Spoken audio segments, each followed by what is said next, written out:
Good evening, everyone, and welcome to tonight's Link to the Past Super Metroid Combo Randomizer Race. I am Big Bach, back after a couple of months of having to work. Commentating alongside me is Semper Firedog, and we have Mind of Me on tracking. Semper Firedog, how are you doing today? Great. Ready to do another race today. Looking forward to seeing some of the usual shenanigans that we see from these runners.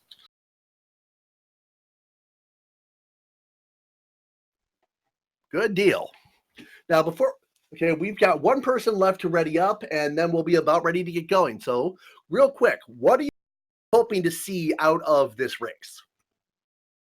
Something not on Shack Tool again.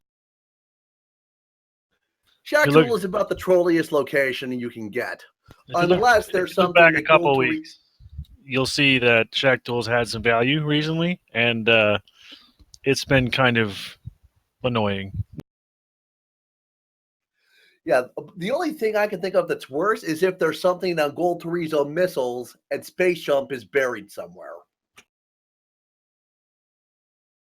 That would be very unpleasant, yes.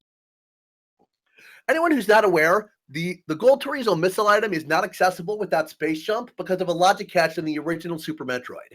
The Chozo that drains the lava pit when you head west after entering Lower Norfair will not activate if you don't have Space Jump. Now, that logic catch is there because in Super Metroid Vanilla, there's no sprite for having Screw Attack without also having Space Jump. Interesting. I didn't know that. However, I wouldn't mind seeing a ped seed. I like pedestal. I think that's a pretty fun place to go. It's been a long time since I've seen a ped seed.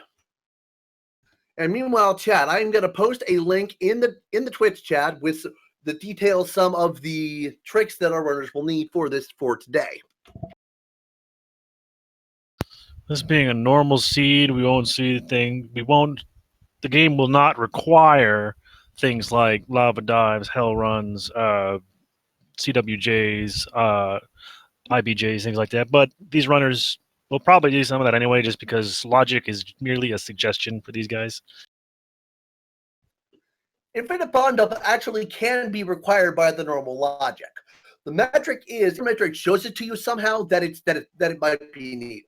So infinite bomb jumps, shine sparking, standard wall jumps, and a few other things. Alrighty, we are underway. Now, as you see, all the runners will start in Super Metroid itself, and then because that allows them to set their controls how they want to. But 99% of the time, they will all bounce straight to the Link to the Past portal just south of where they start. So I guess not really south, it's down. Maybe, I don't know. But unless they want to make a really big gamble and drop all the way down to Blue Bryn. But right now, as you can see, all three of them are transitioning to Link to the Past. So.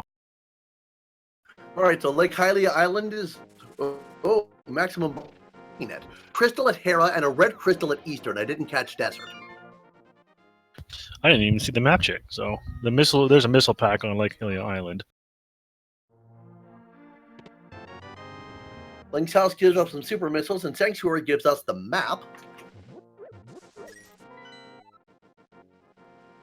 And a regular crystal at Desert there. So all that means crystals again. Yeah, so we've got 3 pendants in the Dark World.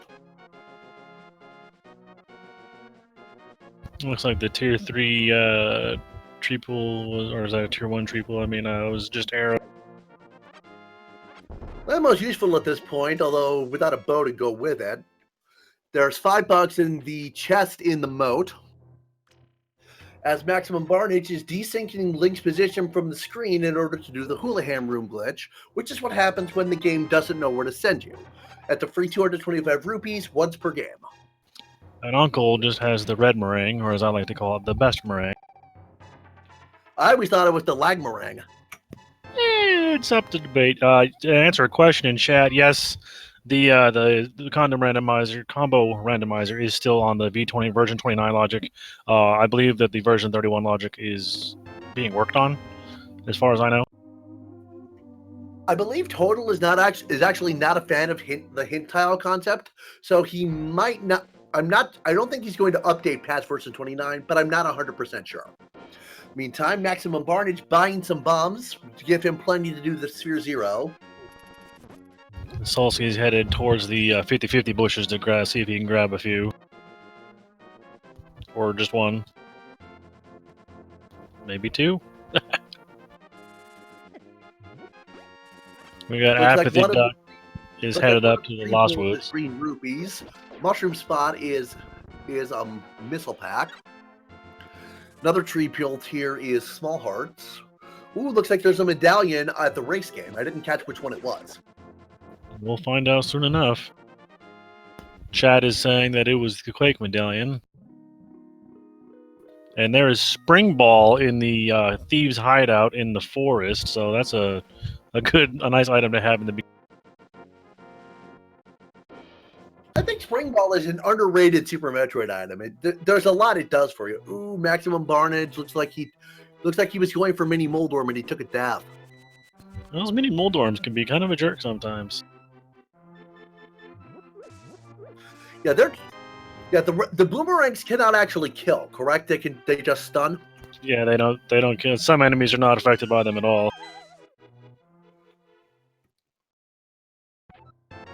Got Solski heading up to the library, see what we got there. Just $20. Meantime, Apathy Duck is into Blind's basement, so we've got 5 items here.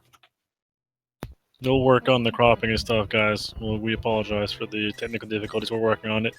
He's got blue mail down there, 5 bomb capacity upgrade, and the blue cane, so it's the place of blue stuff today.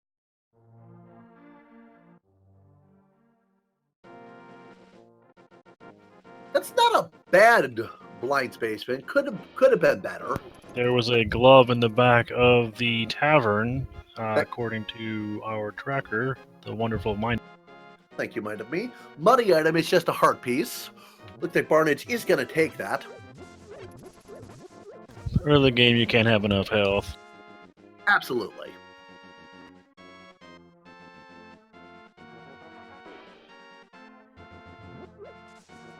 We have Solski farming up the bombs in that little hut in the southwest corner of Kakariko. Meantime, Apathy Duck bought some bombs himself. We got Maximum Barnage giving us an early Agena check. Didn't pay off, but I like the play because that's a location that's easy enough. That's a location that's easy to orphan. Apathy Duck picked up an energy tank in the chicken hut. Solski right behind Apathy Duck. Unific getting his Quake out of the race game.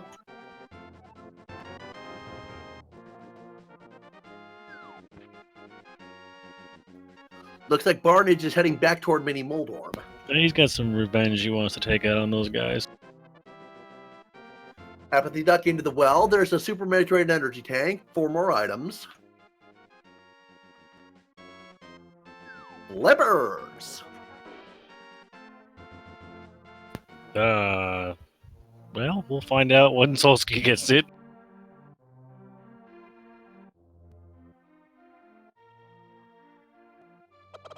The Morph Ball, the Bugnet, and the blue another mail upgrade. So we have both of our mail upgrades within 6 minutes of the game.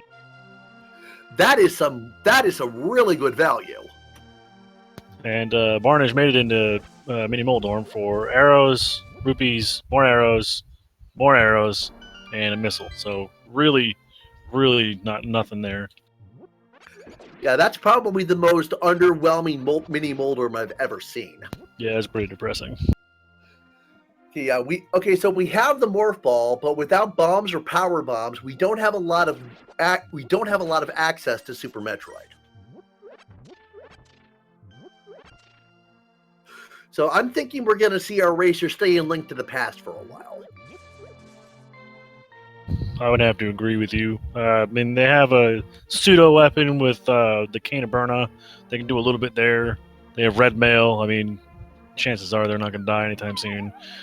These runners, they don't really need a lamp to go up Death Mountain, so they'll probably end up doing that. All right, Barnage is heading over toward Eastern Palace and Sahasrara. How much damage does the Cane of Burna do? Like, is there a quick equivalent? I think it does fighter sword damage, but I'm not 100% sure on that. Okay, that's something. All right, so Hospital is telling Barnage that the green pendant is Skull Woods. I mean, that's some value there, maybe. But There's a full heart and another energy tank. So that's the third energy tank we've seen, I believe. So once our runners get into Super Metroid, they'll be pretty safe. lots of health, but no weapons. I mean, it is what it is. We have seen a couple of missile and super missile packs, so they'll be able to put out some damage.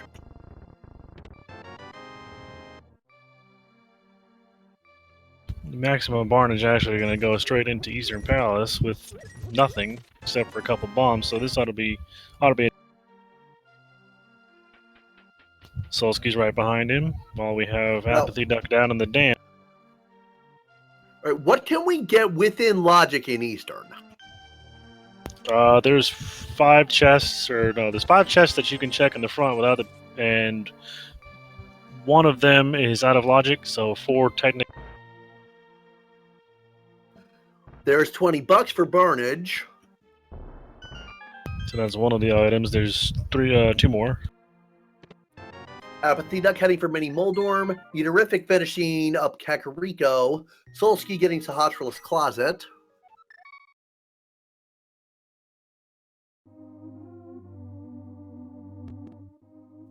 Barnage needs to be careful. He's just got those 2 bombs. He doesn't have any magic to use the Cane of Burna. I don't. Yeah, he did get it. Yeah, so there is a second item. So it's chances are all 3 items are going to be in the front. How many prizes are there in Eastern Palace? There are 3 out of the 6 chests, or 6 checks, I guess. Well, we got Eaterific checking out the back of Escape for a key, a rupee, and that looked like X-ray. Yes, that was the X-ray scope.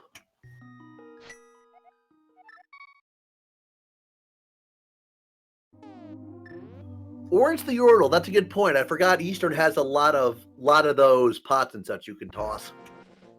Yeah, it's a user-friendly dungeon because it's the first one you're supposed to go into. Apathy Duck's giving us a check on Waterfall Fairy, which has got the Titan's mitts. So that's both of our lift upgrades. Looks like Solski's doing the Eastern Palace Dark Rooms, as Apathy Duck is at least heading up to check what the Zora ledge item is. We got a late Houlihan room. And yeah, Apathy Duck has nowhere near enough rupees to buy off King Zora, so he's just kind of he should nope out of there. Yeah, Solski's actually in the dark section of the escape sequence of the castle, not inside Eastern Palace.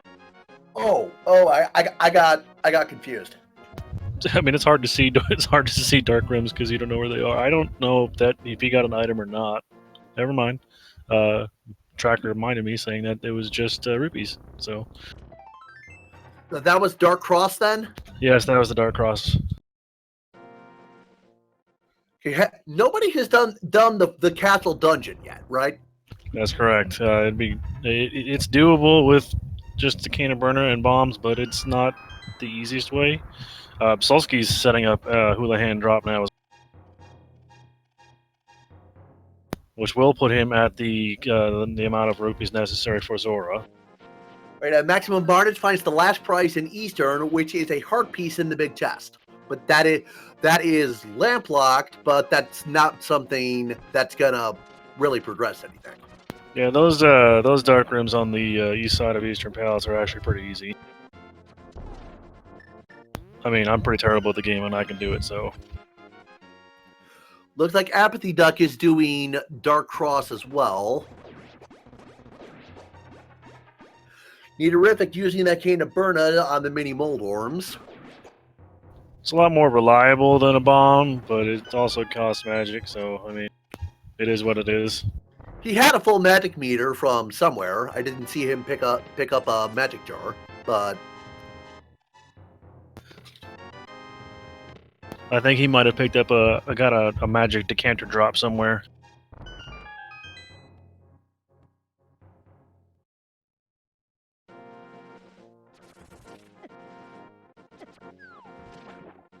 I suspect that we'll be seeing some of our runners dip into a couple Super Metroid checks shortly, once they're done with everything they can get done here in Link to the Past.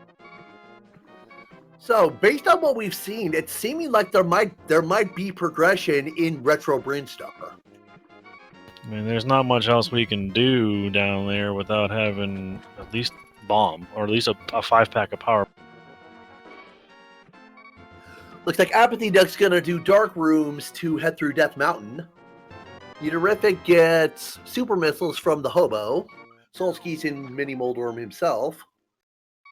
Barnage is doing Blind's Basement. Oh, Barnage... Has Barnage... He didn't do CAC. No, this is his first trip there.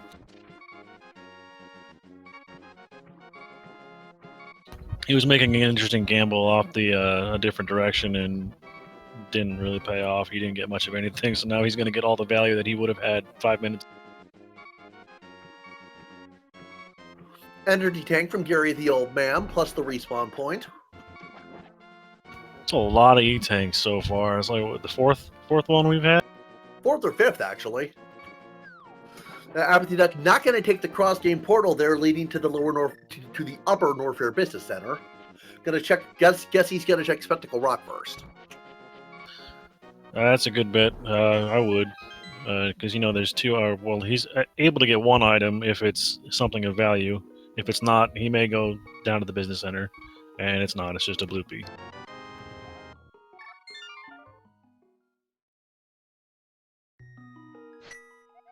Yeah, sometimes when you gamble, though, you lose. So that's it, man. And now he is taking a dip into the business center of Upper Norfair.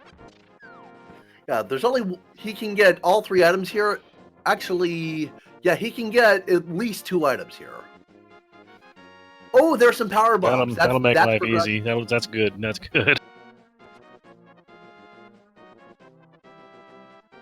The first power bomb pack is 14 minutes in. I mean, it's disappointing, but that's what you need. And the high jump boots item is just 20 rubies. More disappointment. Solski's up at Ice Rock Cave. We have not seen this yet. Yes, we have. It's an energy tank. I did not. I think that Barnage just came out of there. Somebody just came. Okay, yeah, I missed that. There is no lamp yet. Crocomire Escape is a hard piece. Probably not going to see that unless it happens to be on the way. And Crocomire's got value, man. It's always got value.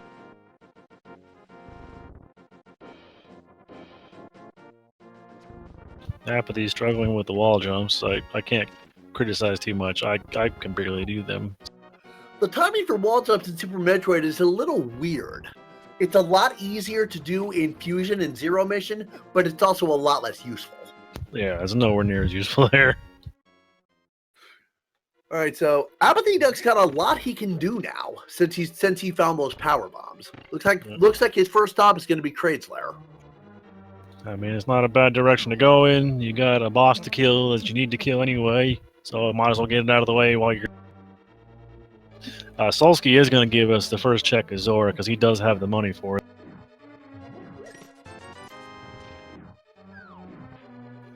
Kraid missiles. Ooh, Chain of Samaria. That might be required. Chances are it might be. Yeah. I mean, we've got a chance that both dungeons in the Dark World won't need it, or we don't. But you never know. Ganon's Tower might require it. What is there in Ganon's Tower that can be required? If you make the right side play to go to the compass room, you need a Samaria block to put onto a switch to open the door to the tile. Got it. Really making me work for my knowledge today, man. I'm sorry, is that problematic? I mean, it's late, my brain's tired, but no, we'll be good. That's why I'm here. I got caffeine, I got food, I'm great. Good deal. And Apathy Duck gets the Kraid quick kill by stump mocking his mouth open. And 3 bombs at the various suit item. Oh, it looks like Solski is in heading for the castle dungeon. Euterific is in Eastern, and Barnage is now doing the well.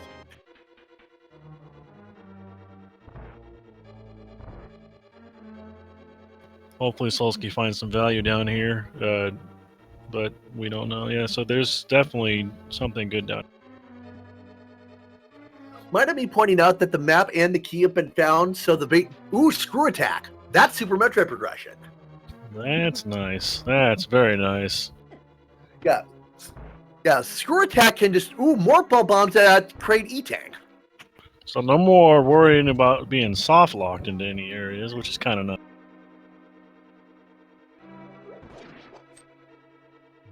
I think the screw attack puts. I think if Apathy Duck had screw attack, he would be in logic at this point, because you would be able to get from the ship to. Yeah, Apathy Duck would be able to get from the ship to where he is now with that screw attack. So he is technically back in logic once he gets the screw attack. And Solsky just picked up the magic cape from the second chest in the escape. If we find a sword, that might be hinting toward a Naga 1 play for Dark World access. Yes, indeed. We also need the lamp for that. But we have the mitts, so not necessarily going to need Dark World there. Just need the Moon Pearl at this point. Right. And Alrighty, and Solsky heading for Zelda's cell. Ooh, there is a sword at the spacer. You had to say something about a sword. And speed boosters in Zelda's cell. So there's a lot. That was a lot of Super Metroid progression right there. Yeah, that's a lot of value. And Maximum Barnage is right behind Solsky making the same check, so he'll find all the good stuff at the same time.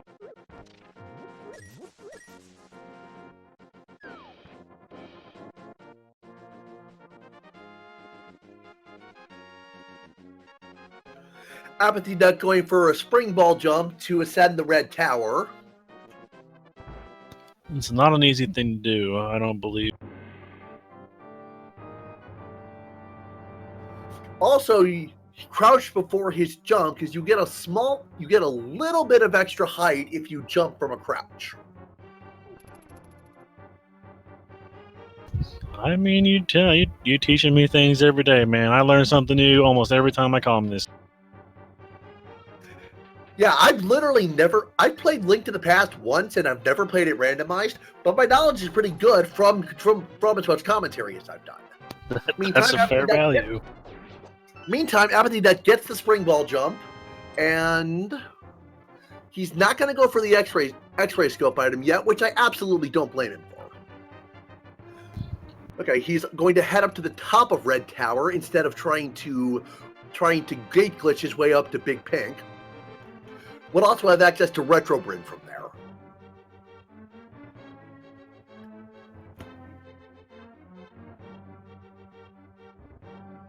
Solsky's making his way through Eastern. Gonna be disappointed with what he finds here. The boomerang is actually able to kill a very small percentage of enemies in the game. I know it can kill the Stelphos, but it doesn't kill very many things at all. Meantime, Maximum Barnage got a full magic refill from the dark rooms, so he's got the Cane of Burna, so he's got a weapon now. Fun fact, though, the boomerang can kill the Armos Knights. It just takes forever. Interesting. I did not know that.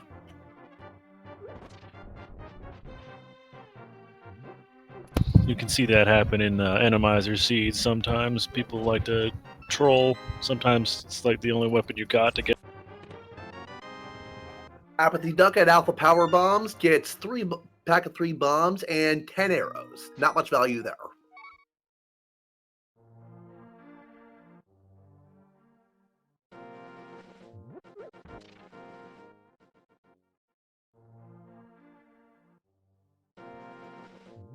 Yeah, Apathy Duck has a lot of options at this point. Once he gets up here... Okay. Yeah, he could go to Wrecked Ship. That's not in logic because he doesn't have Grappling Beam or Space Jump. It's not the direction I would want to go either.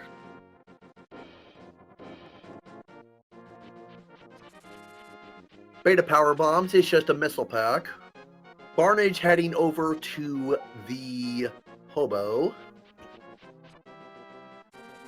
Looks like Nidorific is heading to do the Agena check, and That's- Solsky is still heading through Eastern.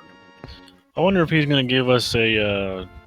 Well, he's going to do some farming of rupees here too, but I wonder if he's going to give us a desert ledge check because I don't think we've seen. Yeah. I don't think Apathy Duck went to the. I don't remember who it was who checked Agena, but they did not go to the desert ledge. I think it was Barnage who went to Gina. He's been making all the crazy gambles so far.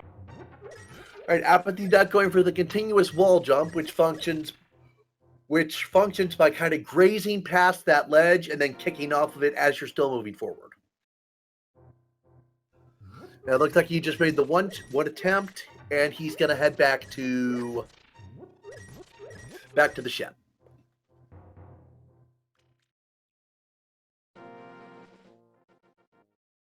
Bressingham Void, Speed Screws, Super Metroid. Yeah, it's not particularly fun. Apathy Duck going for infinite bomb jumps up to the Criteria Power Bombs item. Now, as I mentioned, infinite bomb jump is in logic here, since it's a trick the game demonstrates to you in the attract demos. Something I have not been able to figure out how to do yet. Again, the timing is a bit tricky. It's hard. It's hard to get the hang of.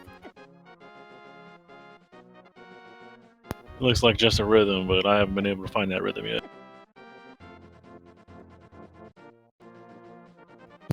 There is absolutely a rhythm to it. Tracker Mitami says only rupees on the desert ledge. Wave beam at Criteria Power Bombs. We don't have charge beam yet, but that's helpful.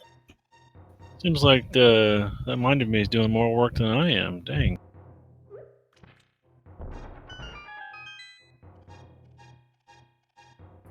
Apathy Duck gonna make a ship save to reload on item, reload their health and items. Barnage is now heading up to Zora. He'll get the most expensive super missiles ever. Yeah, sometimes, most of the time, it's a scam fish.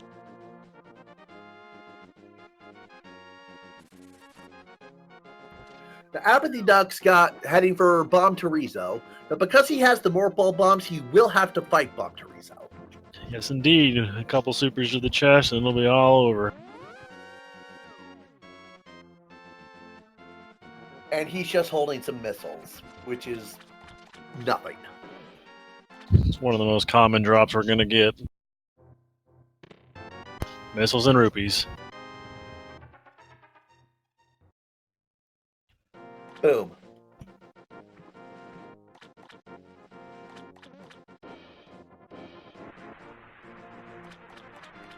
To be fair, how much would you actually pay for a super missile, though? I mean, look how useful they are. Very true, very true. Apathy Duck gets the Alcatraz escape strap very handily. The hard logic can expect that, but not the normal logic.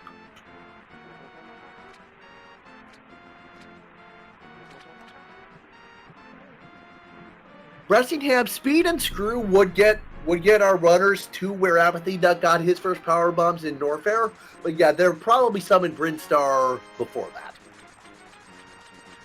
Apathy Duck's going to check the back of the gauntlet for green goo and a piece of heart, so it likely won't see him go back for. There might still be a progression on the Chozo in the middle, but you don't know. Right, I mean, you wouldn't have to continue. You'd only have to go halfway, which is pretty easy if you guys speed boost. It might have been pointing out that Lamp would also put the power bombs in Norfair in logic, because Apathy Duck sequence broke to Death Mountain and used the cross-game portal. The flute would also do the same thing. Very true, very true. Got Apathy Duck taking a dive down into Green Bryn. Gets the mock ball technique to roll under those pillars without using the speed booster that he doesn't have. It's still an in-logic check because we know the speed booster is available. Ooh, there's our Moon Pearl in the back of Brinstar Reserve. There's our Dark World access right there. Alrighty then. Aga is dead and nobody's checked Lumberjack, have they? I don't believe so. Oh yeah, so yeah, Aga 1 is dead unless there's something on Lumberjack. There's our shovel at the early supers.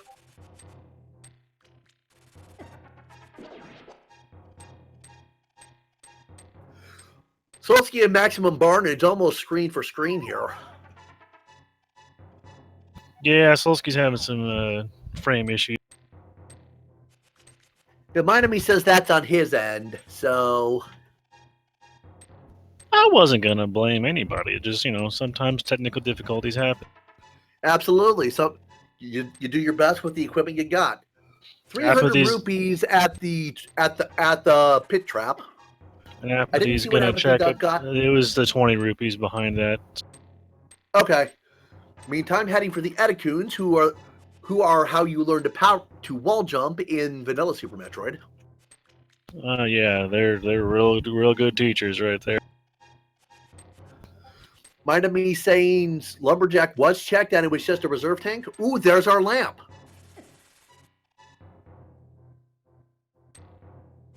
Well, more and more logical items now. Solsky doing a hell run to check the ice beam item.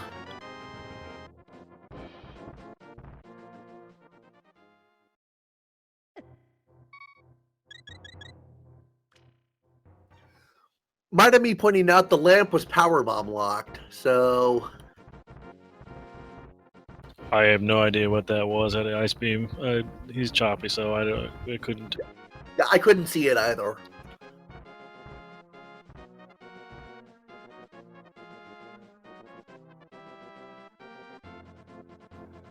Barnage is doing Kraid. Apathy Duck went back up the elevator and back into Criteria. I didn't see what Apathy Duck got out of Terminator. I do not recall either. Solsky's checking Crumble Tower, but I don't know if we'll be able to see what was there. Oh, just missiles.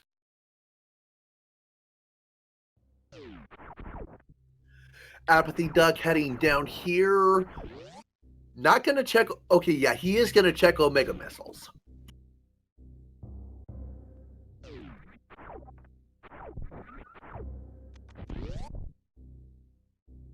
Omega Missiles is just $5. Meantime, Barnage is at Kraid. Take your bets on whether or not he can also get the quick kill. I'd like to go for 4 for 4, so make sure everybody gets it tonight. Kraid troll him with that claw. And there's 2 for 2 so far. Excellent execution on that boss. Alrighty, Apathy Duck is back into Link to the Past. What new progression does he have? He has Dark World access, but Dark World's going to be tricky with just Fire Sword, though. Yeah, but it's doable. And 3 hearts is also kind of depressing, but the red mill does kind of give you a little bit of a buffer. I'm assuming he's also going to give us our first map check of the evening in the Dark World as well. So Nidorevic and Solsky both have 6 energy tanks. That if they want to do more hell runs in Norfair, they have plenty of health to do it with. That ain't no lie.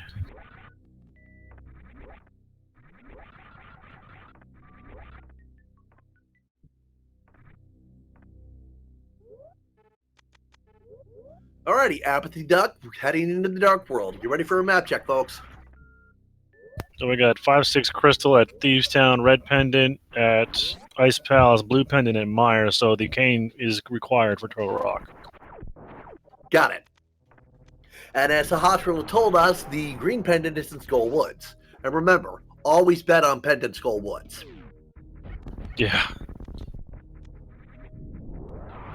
Happily taking a dip into the chess game, getting a bomb and a nope tank.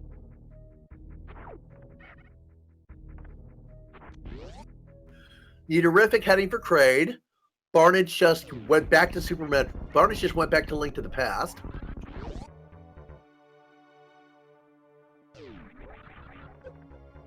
Apathy Duck at the Sea House gets a full heart out of it. That's nice, especially with the scene has been really stingy with Link to the Past health. Yeah, that's definitely 4 heart. 4 heart Thieves Town is going to be entertaining to say the least. But to take out blind, you have the Cane of Ernest. So I mean that'll. Yeah, and 4 hearts doesn't think as bad when you consider you've got red mail. Except for the fireballs do 1 heart of damage no matter what. Ooh, Nidovic did not get the Kraid quick kill, so he bought that big Kraid DLC. Guess to take Kraid to the prom tonight. Kraid just wants to dance. Gets the kill, though. Kraid being the first major Super Metroid boss.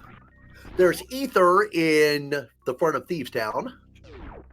And chances are we already have the medallion to get into the Turtle Rock. We all have the ability to walk around inside of it, so, I mean, we are going to need the Ice Rod at some point, too, though, to kill Tri. And the Ice Rod can be problematic because since the only thing it's required for is to be Trinax, the only place it can't be is on Trinax.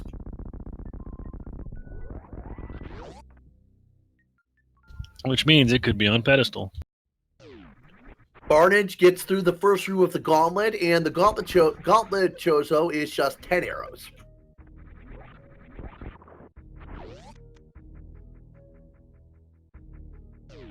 Even with his 6 E-tanks, he's not willing to take a dip in that acid bath. That stuff hurt. Yeah, that acid burns you. Solsky picked up his wave beam from the Criteria Power Bomb. I believe Barnage got his too. Yeah, I believe he did as well. Alrighty, Solsky could go to Red Ship. He's got access since he can Shine Spark through the moat room up here, or he could go down Red Town. Now, with Maximum Barnage picking up that bottle, he can actually make a sick kid check the next time he makes it to Kakariko Village. Right, yeah, and Solsky is indeed heading for Red Ship. Got 2 items on the way. Got the bottom of the ocean here, and then the Super Metroid Harmless Hellway. We're giving an awful lot of supers this morning. Wow, it's evening. It's evening, I swear. I'm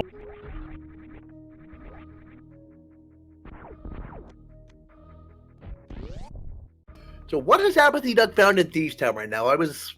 I kind of zoned out on him for a minute. So far, it's just been either medallion and I believe a piece of heart. So that's 2 prizes out of how many are in Eastern?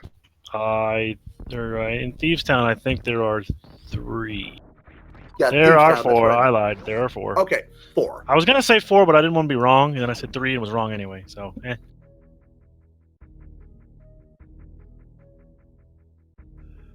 And the Harmless Hellway item is +5 arrow capacity. So Solsky will be moving on to Phantoon, the personification of RNG. Everybody's favorite space elephant.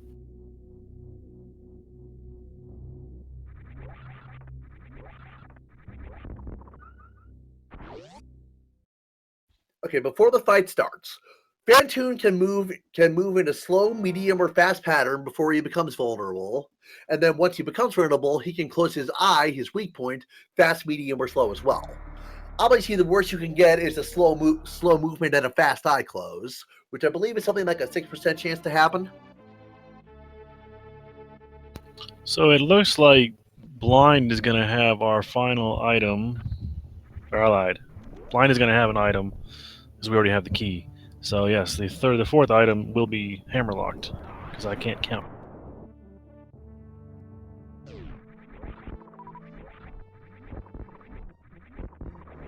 Solsky going for Doppler strat on Phantoon, which function by moving toward him as you fire so that to kind of stomach his eye open. It takes 10 frames for him to close his eye, so by moving toward him as you fire and hitting them more frequently than every 10 frames, you stomach him. Apathy staying on script for Blind, taking him down like cake to get a missile. And our first crystal of the night.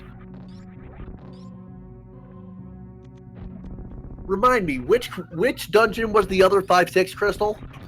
I believe it was Eastern Palace. Eastern and Thieves Town was the one in the dark. Yeah, yes, it was. So all we need is a bow. We'll be able to get the Fat Fairy check, or excuse me, Pyramid Fairy. Solsky gets the last hit on Phantoon with a super missile. They actually do double damage to him, but if one hits him and doesn't kill him, he'll go into an enraged state where he sends out multiple waves of his eye flames from the top of the screen, and it wastes like 40 seconds. It's so annoying. But it's programming. We got Apathy digging up something. We don't know what it's going to be yet. Between 1 and 30 digs, he's going to get something from this horribly expensive game. What is it? 80 rupees, I think. Yeah, it's one of the I think it's the most expensive game, and that's definitely not worth. You don't even get pay. Our tracker reminded me saying that Maximum Barnage picked up the Ice Beam and Pink Brinstar. Barnage lines himself up to fire a super missile shot off screen so that it breaks a block in that tunnel that you would normally break the other way coming from Spore Spawn. I believe I just saw Solsky get the mushroom from mushroom in wreck ship left side. Stumpy had a piece of heart. And boots at Spore Spawn. Oh boy. Gotta go fast.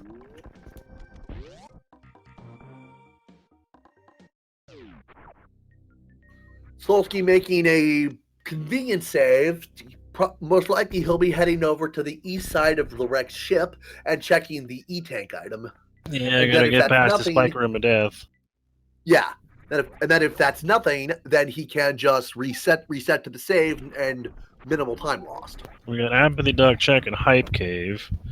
Last night, Hype Cave was actually hype. Let's see if we can live up. So there's a fire rod, a bottle, a rupee, and another rupee. So, I mean, fire rod's required. Bottles, nice. I'd give that about a 5 out of 10. Yeah, I agree with that. Strictly average.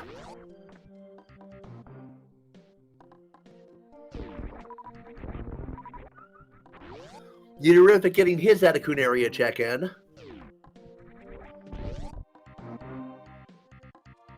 And wreck ship E-tank is just a heart. No, missile tank. So yeah, Solsky's going to reset to that save and save at least a minute worth of backtracking. And Barnage is going to drop down and check the waterway item for us. While Apathy Duck goes for the dig spot, which finds us more rupees. I'm not sure if waterway is in logic on normal. The shine spark is very tight up top, and I'm saying yes, it is in logic. Okay. Oh, there's a trick with Samus's acceleration and shine sparking. The variable that controls whether or not she has speed echoes only increment on a specific frame of the running animation, which I believe is Samus's front foot at full extension. But the variable that tracks her actual speed constantly increases as the run button is held. So, if you tap the run button around the frames, around those magic frames, keyframes I guess you could call them, you can get shine charge in a much shorter runway. It's called the quick. I believe it's called the quick charge or short charge. I don't recall which one. I've heard both. It's a very interesting trick. I can't do it, but I've seen plenty of people do it. It's quite interesting. The one tap charge is very easy. All you do is you start moving and you press run about a half second later and hold it.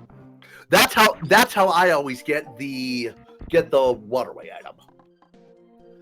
Meantime, Mission Impossible was an aero capacity upgrade, and Maximum Barnage is heading into Retrobred. So we'll see if there was progression here. Apathy's going to take his dive down the front of Escape. Retrobred Power Bombs is a red rupee. Morph Pedestal is Power Bombs. That could have been progression if we'd gotten here early enough. Yeah. And the item underneath the outside of Wreck Ship was more power. I call that one middle of the ocean. And there's a sword with an item in the sky there, so that's going to be our second sword of the evening. All right, so that is technically all we need for the rest of the game. Meantime, I don't think there was anything relevant at Alpha Missiles.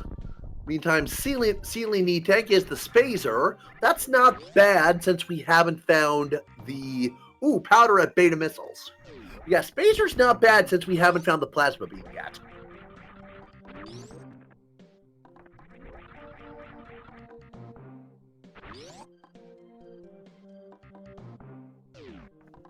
Meantime, Solsky is at the Bowling Chozo, Gonna have a 30-second break while the Chozo carries him down to the area where you find the gravity suit. Give him time to wipe his hands, get a drink, stuff like that. Maximum Barn is using a Shine Spark to pick up Spacer Beam, then he's going to use another Shine Spark to get up to Billy Mays.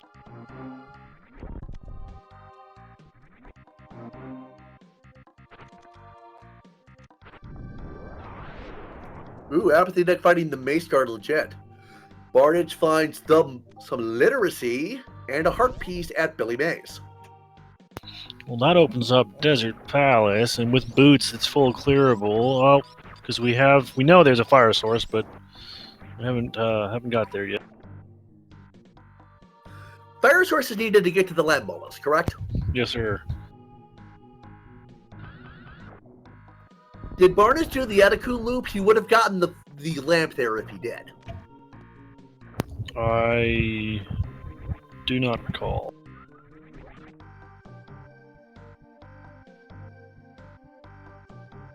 The lamp's not tracked, so it's hard to see. Where was it? Where was the lamp? Lamp was at Edakun Power Bombs. Mind me saying we found the charge beam at Gravity Suit. That eliminates the need for ammo. Although, unless we find Plasma Beam, we'll still want ammo because Spacer Beam combos are not that good for damage. Charge Beam with Spacer, Ice, and Wave is as good as that can get, and that's only 300 damage, the same as a Super Missile. And Super Missiles can be fired much more quickly. I believe Maximum Barnage is going to check Shaft Supers. I believe we've seen this already, but I don't remember what it was. I don't think we have. This is the first check of the old Torian area, including Retrograde, and it's just some power bombs. Man, I've been watching too much of this stuff. I can't remember what I've seen when. It's getting kind of bad. I know what you mean. My brain plays tricks on me like that all the time. I'll think, hey, did I see this today or was it yesterday that I saw it? And I just think it's today.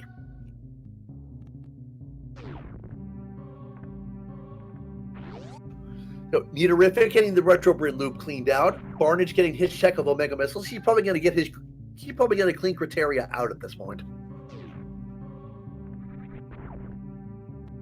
Apathy's stepping into the Phantoon fight. Having that spring ball just makes it so much easier to jump through some of this stuff. It's just not even challenging. Apathy getting a fast pattern on Phantoon, but he's thrilled about that. Gets a good hit on the Doppler strats. Niterific used a damage boost to get his Spazer, and he's going to hop up and get some literacy up. Looks like Barnage is going to the Bomb Chorizo. That is exactly what Barnage is doing. I thought that room looked familiar.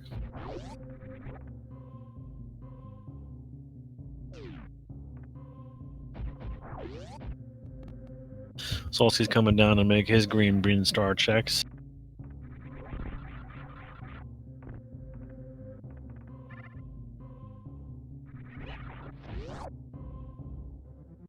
While we have everybody going over each other's checks, give a shout out and follow these runners. They're putting on a good show for us. And I'm definitely going to give a shout out for our tracker tonight, Mind of Me. She's juggling 4 of these guys by herself because, she's outstanding. And that's, what she does. So we'll give her a follow as well. And if you could give myself and Semper Firedog a follow as well, we'd more than appreciate it. I didn't want to toot myself too much, Everyone needs a little bit of self-promotion now and then. Just don't go overboard.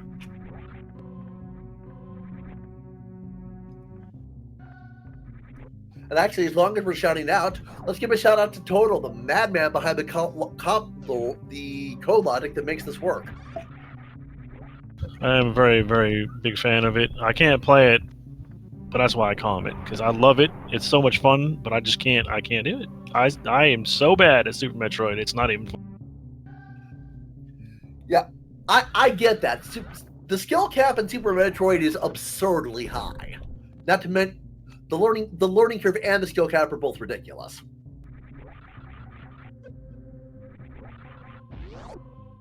Barn is just trying to get a Shine Spark across the moat to get the wrecked ship. He jumped into the ceiling instead that time. Yeah, the mid-air horizontal spark requires some weird combination of inputs that I have yet to figure out. Yeah. Just trying to play Super Metroid. It's like some of the movement is not all that intuitive, so it's kind of hard for me to. My fingers are like, "What are you doing, man? They don't make no." I'm lucky in the sense that I had it growing up, so I got good at it on real hardware. Yeah, I guess. I mean, I was the Link to the Past guy when I was growing up, so that's where I got my skill at. Yeah, the Zelda games have never caught my interest the way they caught a lot of other people's interest. They're just, I don't enjoy them. Yeah, different strokes for different folks. Absolutely.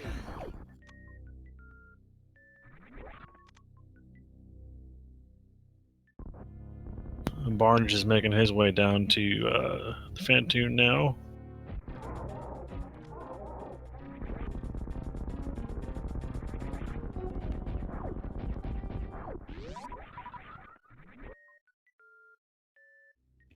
Apathy that got to be careful. He's on really low health at this point. And unlike a Zelda death, Super Metroid deaths are not nice at all. He did make the convenience save, same as Solsky did when he was here. So if he dies, this is the only thing he'd have to recheck. Which now he doesn't have to check at all because he saw it. Right. Terrific making a save at the ship. I didn't see what Solsky got out of the wave gate room. I'm gonna guess by chat silence it was nothing important.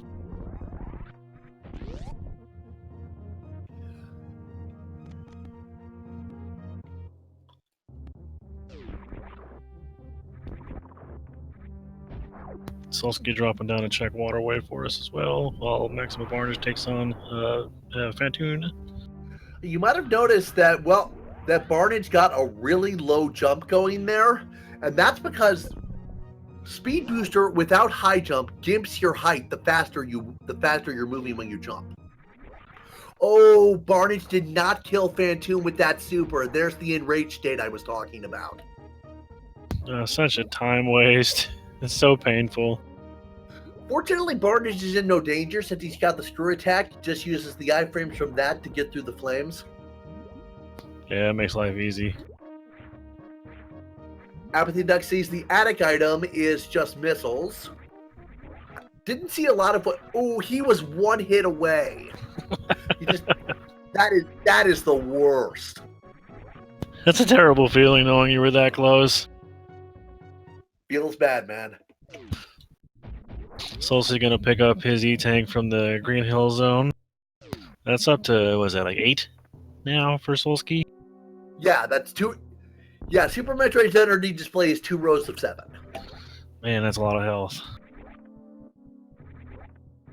Apathy Duck got our first Master Sword of the evening. Where did he get his first sword? I don't remember. How? I think the first sword was in Spazer Room. Right, yeah, thank you, might have me.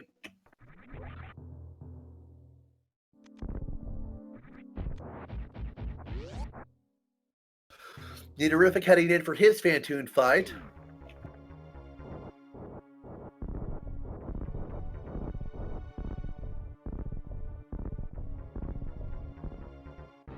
I don't know how she remembers all this stuff. I'm writing things down and I still didn't remember where it was.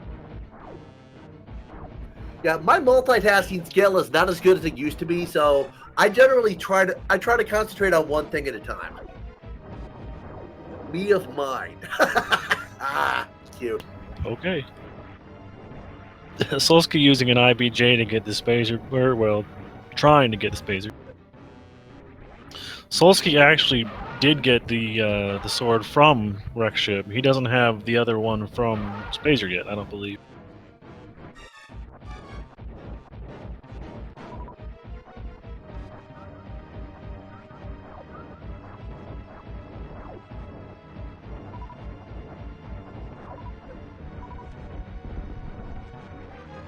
partner is jumping his way across the spiky room of death. Okay, so I just noticed between all our runners, we have that charged Ice Wave Spacer combo that I mentioned. And like I said, that's 300 damage a shot, same as the Super Missile. All we need is plasma to make it golden. Plasma Beam is definitely one of the best Super Metroid items. Causes your shots to pierce enemies, and a charged Ice Wave Plasma shot does 900 damage. That's the best DPS in the game until you get the Hyper Beam, but that doesn't really count since that's a cutscene thing. Yeah, that would be nice to have, but that's not lucky.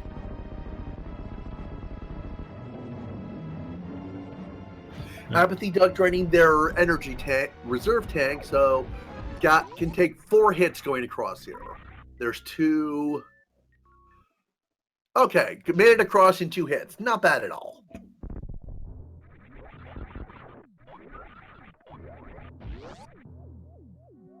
Salsky checking this shaft supers.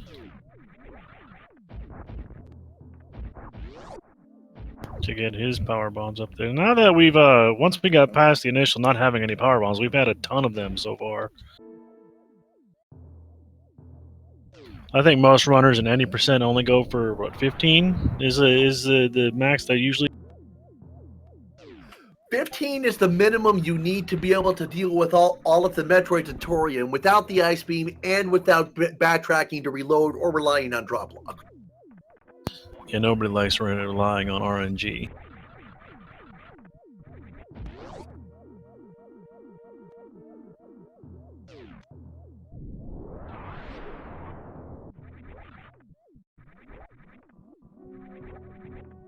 It begs the question: where is the next place to go at this point? We have access to most of the Dark World at this point, I believe. We can't go to the east side of Death Mountain or Dark Death Mountain yet. That would require Hookshot or Hammer, correct? Yes, indeed.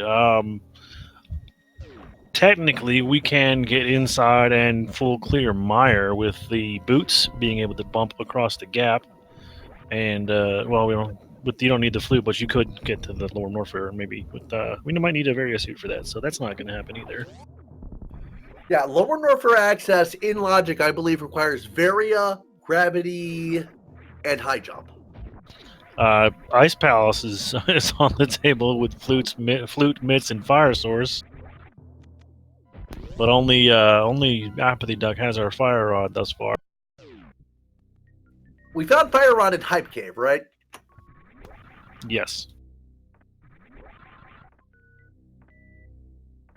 What did I say? Did I say boots?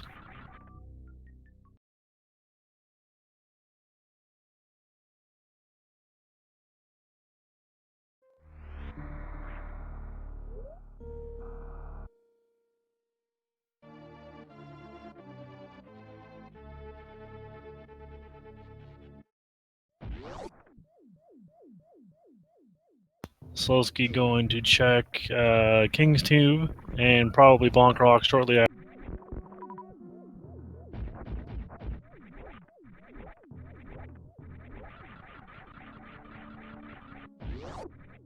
King's Tube having just 3 bombs. No value there whatsoever. At this point in the combo randomizer, just having the bomb capacity upgrades makes it infinitely easier. You never run out of that stuff anymore. Oh, looks like Solstice's going to turn in that mushroom. I mean, he's got powder, so he doesn't have to worry about fake powdering anything, so while you're here, why not?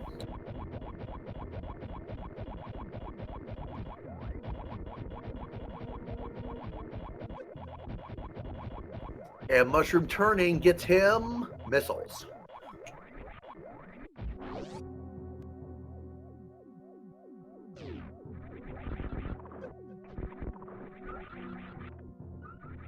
Now Solski's gonna head down and hit up Bonk Rocks.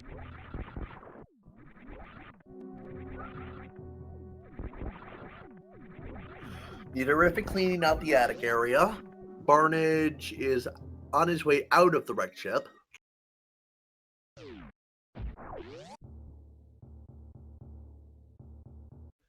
Bog More Rock Systems missiles. Speed booster locked item in wreck ship is an energy tank. I don't see him going back for that. And Neaterific actually must have used the X-ray scope for its intended purpose. He used the wave beam. Or there's that. Neaterific gets his sword upgrade out of the sky. Salsky's heading his way over to Village of Outcast. Would be my what I would venture to guess.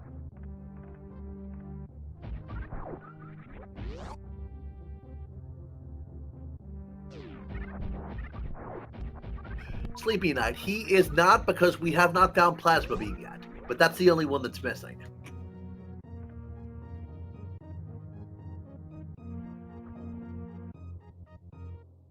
Happy the Duck gonna check his Spore Spawn Supers and get his Go Fasters.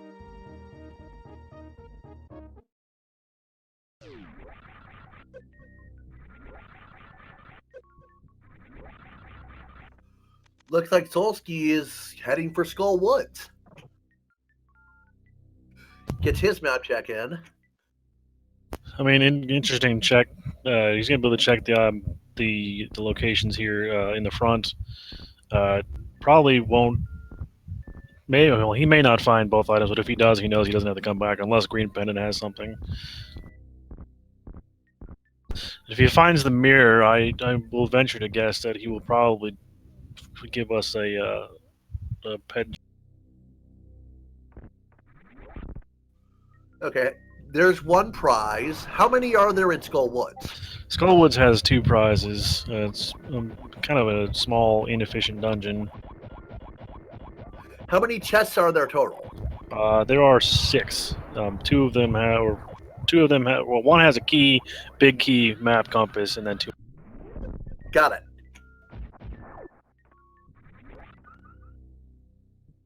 And there's like 2 or 3 keys hidden under skulls as well. So I mean, there's a lot of keys that you don't actually really need that many.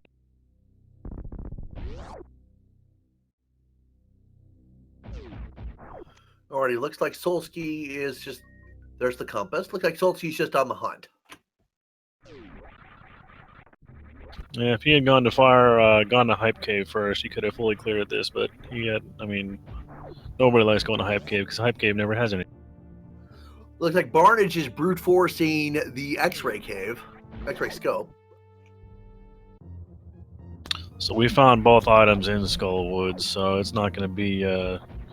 He probably not going to come back because we know what's in the back of it. What was the second one? I was looking at Barnage's screen. It was 20 rupees, so it was just no value in Skullwoods. What? Sleepy Night, we have the amazing Mind of Me tracking.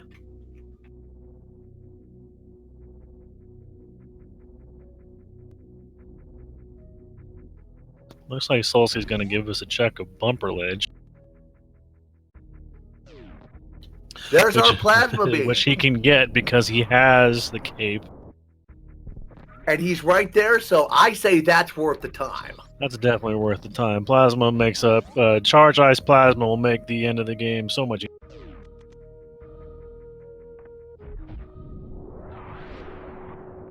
Like I said, Charged Ice Wave Spacer is 300 damage. Charged Ice Wave Plasma is 900. And I don't think you can do a stand-up glitch without charge beam. So I mean, but all of our runners will have it, but having plasma will make it the most efficient. Right, you can do it with Spacer, but it doesn't take enough time to be worth the trouble. Yeah, that's just not worth it.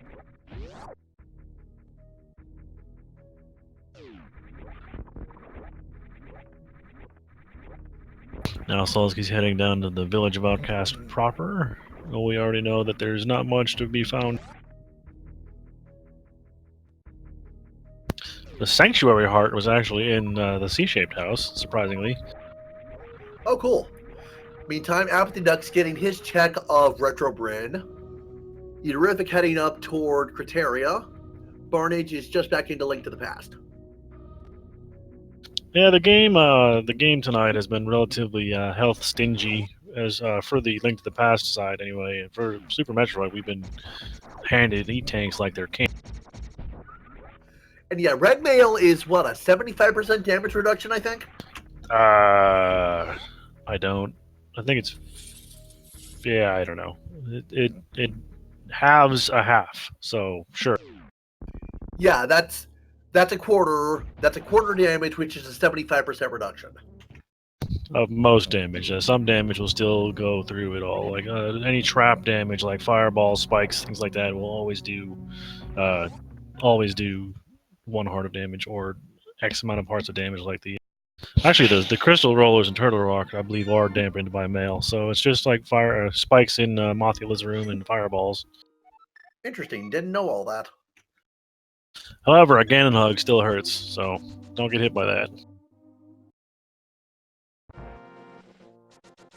At least I'm fairly certain the crystal rollers are reduced by mail. It appears that you don't get killed by them as fast, because those things hurt. Meantime, I wasn't counting earlier, but the dig game was 21 digs for that missile pack. Yeah, makes you work for nothing.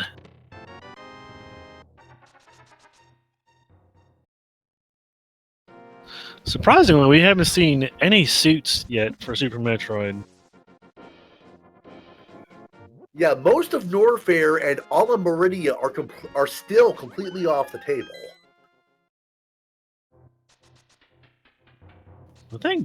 I think Barnage got the book, so now he might actually be going to check Desert. Yeah, I'm pretty sure Barnage went to Billy Mays. Desert Ledge is $100. I think we saw that. Yeah, Sleepy Night. This is a normal logic scene. So Maximum Barnage is going to give us our first checks into Desert. Solsky's going to pick up his Fire Rod and Hype Cave. I bet he probably doesn't really care if he had that or not just a few minutes ago. I believe Desert is 2 prices, correct? Yes?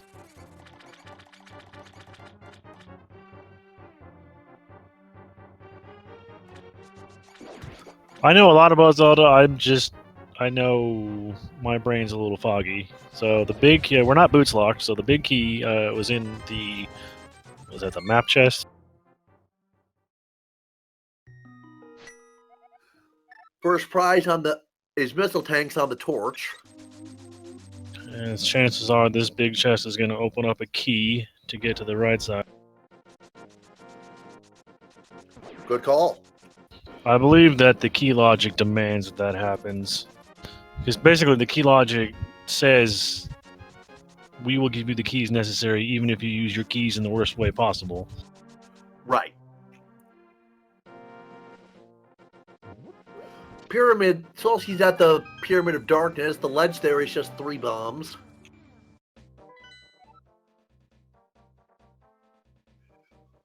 Barnage up into the back of Desert.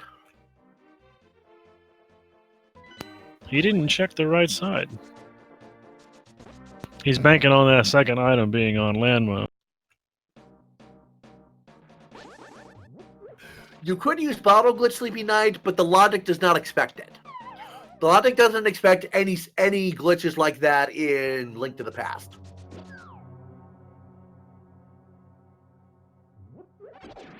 Typically, the logic changes for the combo randomizer only apply to Super Metroid, but this is a normal logic seed, so it's basically not expecting any crazy tricks like that. Super missiles on Catfish. Yeah, like I mentioned earlier, might have been before you tuned in, Sleepy Night. The normal logic only expects tricks in Super Metroid that the game shows you. Things like shine sparking, infinite bomb jumping, wall jumping. Like it either shows you in the game, like with the animals, or in the attract demos. Barn is using a Canis and Mario block to help damage these land modes. It's an interesting strategy to have there. If I recall vanilla Link to the Past, you would have Fighter Sword at this fight, correct? You would have Fighter Sword, but you would also have Ice Rod, and Ice Rod is actually the item to use because it does tempered sword damage to these guys. Gotcha. Oh, and Barnett hasn't been to Hype Cave, so he doesn't have the fire rod, which I believe would do the same thing. He is really close to death. He needs to be extraordinarily careful here. Ooh, yeah, he's not half a heart. Ooh, he's gonna finish off with Burna. That's a good call. A very good decision. And he makes Well it. done. And the last item is 10 arrows, which means that the other chest is It'll be the compass of the map. I don't remember which was which over there. Yeah. So they're both of them. So, so he made a good call, skipping right side. It didn't really pay off because still, I mean, it's a crystal, but you didn't get any value. Yeah, in the words of our good friend the Shades, it's all about the chances you take, the gambles you make, and what pays off.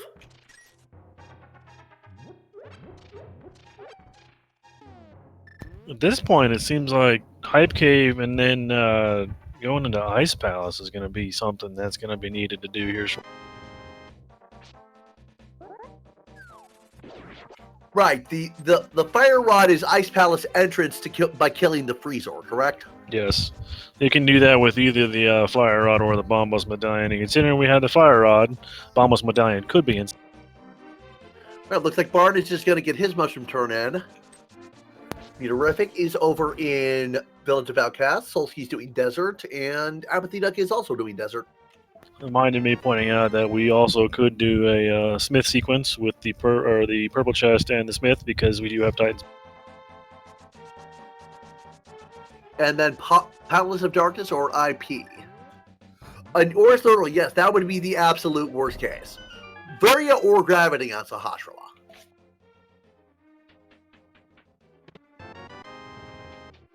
And as you can see, the Fire Rod makes extraordinarily short work of Lando on Apathy Duck side. He zero cycled them, so nice. Is that quick, tempered makes it a sword lot or butter sword damage? It's tempered sword damage. It takes 2 hits for the butter sword to kill him as well, so I mean, at that point, it's about the same.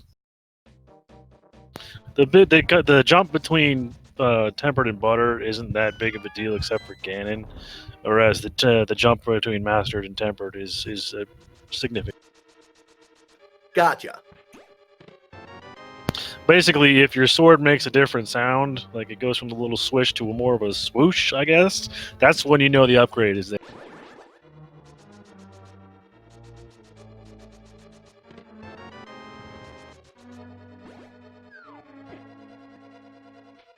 Ooh, we've got Sick Kid too. Barney's just doing that.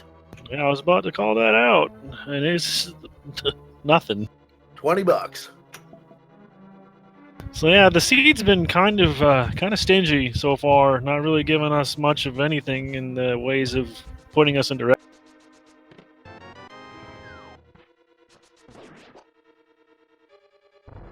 Solski taking down Landmo and getting his first crystal as well. Barnage doing his map check.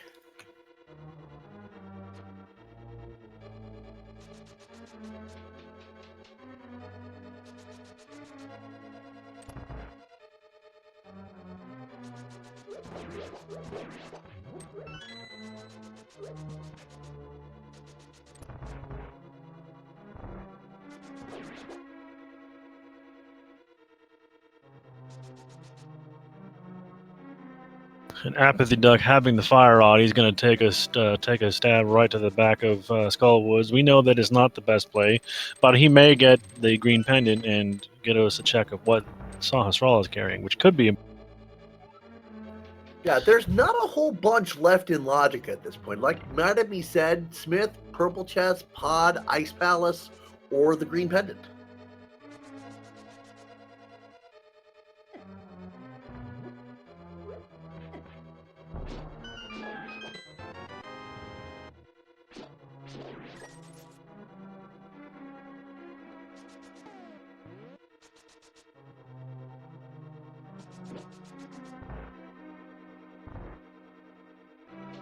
Chad pointing out that Maxima Barnage now has the full capacity for the microwave beam, which can be used on a few more bosses left in, or for a few more times inside of Super.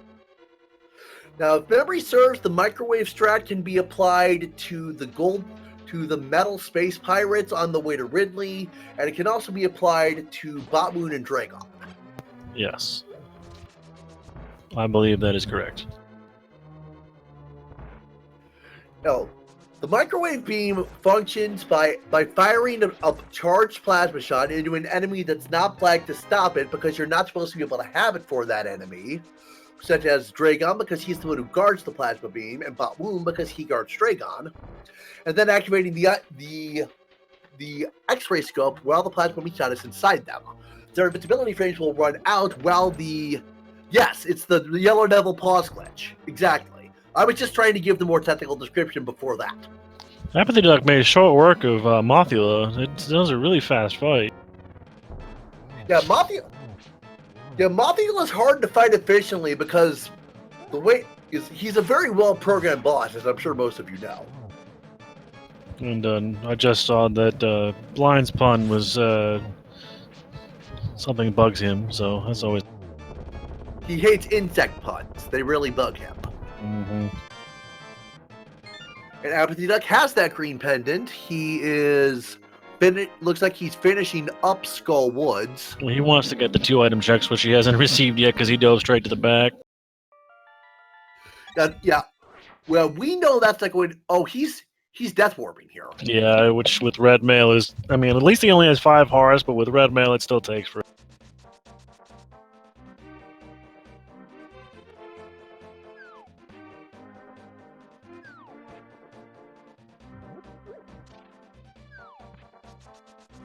Neaterific's making his way over to the dig game. We know that's going to be a waste of time for him. The curse of knowledge. It sometimes really is a burden. So far, really, the dungeons of Link to the Past have not been turning out value at all.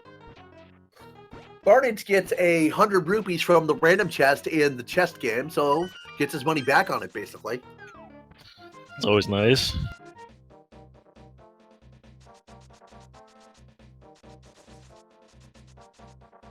Looks like Apathy Duck did a damage boost or a bomb jump to check the big chest in Skull Woods. Meantime, Solsky is into the basement of Thieves Town. Maybe he's gonna go pick up the maiden. Realized. What if there's progression in that big chest that we can't get to without the hammer? Well, we need to find the hammer to make that progression, which we don't know at this point. We have no idea where that is.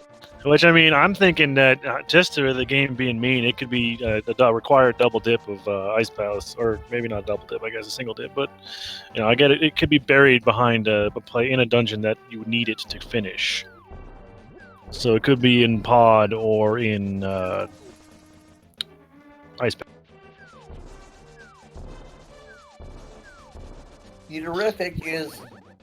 Looks like Neaterific is checking Hype Cave. He'll get his fire rod here. And then he's probably going to save and quit to get back to the light world with the frog, which will then be the smith. I still want to see a pet check.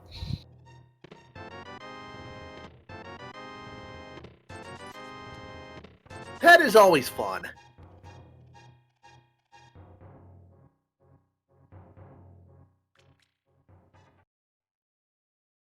Oh, wow, mind me. That's gonna make this like a 4-hour scene.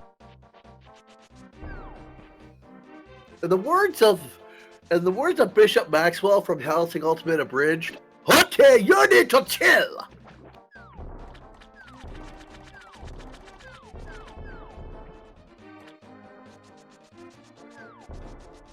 Looks like, all right, Apathy Duck's heading over to turn in that green pendant, so we'll see what we got.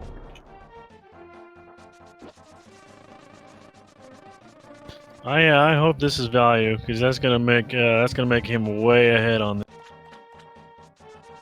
Oh, it's the bow! Oh, the green pendant is hard required for this seed. Solsky's gonna be missing out on that for quite some time now. And that lets him go straight to Eastern and dip that whole, kill that whole palace out. Oh man! So green pendant required for this run. Yeah, Super Bean 1980. Due to a miracle of coding on the Super Nintendo, Link to the Past and Super Metroid don't share any memory addresses in the Super Nintendo's memory space. So they're connected together with 4 transition points. Items from either game can be found in either game, and the goal is to collect all 7 crystals, defeat Ganon, and then beat all 4 Super Metroid bosses: Kraid, Dragon, Phantoon, and Ridley, and then beat Mother Brain, and then finish whichever game you beat the final boss of second. I would say, chat, that the Eastern Palace was a misclick and was supposed to be Desert Palace. Sometimes the tracker programming likes to do really dumb things when you're using. Mind of Me, I think, is doing an amazing job considering she's doing this alone. So all the credit to her. And Stolsky just picked up everybody's favorite extortionist, Kiki the monkey.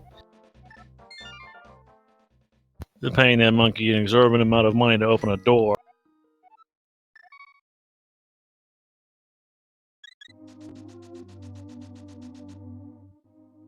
I believe Superb.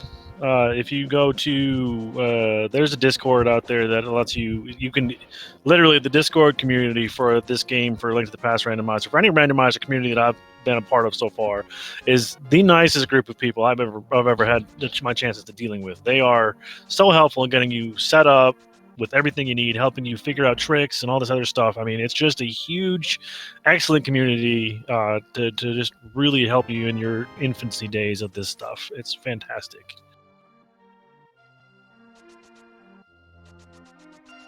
That being said, let's get back to the task at hand. Apathy Duck's got the lamp, so he's gonna. Everything in here is Lin logic, so he's just gonna blaze through Eastern Palace with the bow and kill the Armless Knights at the end. We're Neaterific's giving us. This is our first check of the Smith. For a nope tank. Bleh. I swear to God, I remember saying that earlier.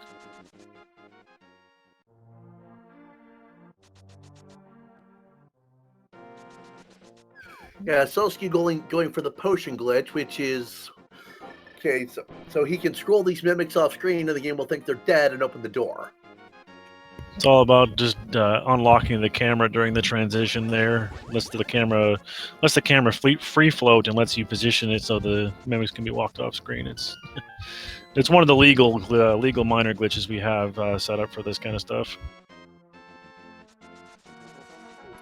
There is another way to do it called a mimic clip, and I think I don't know if that's still legal or not, but I'm pretty sure it is.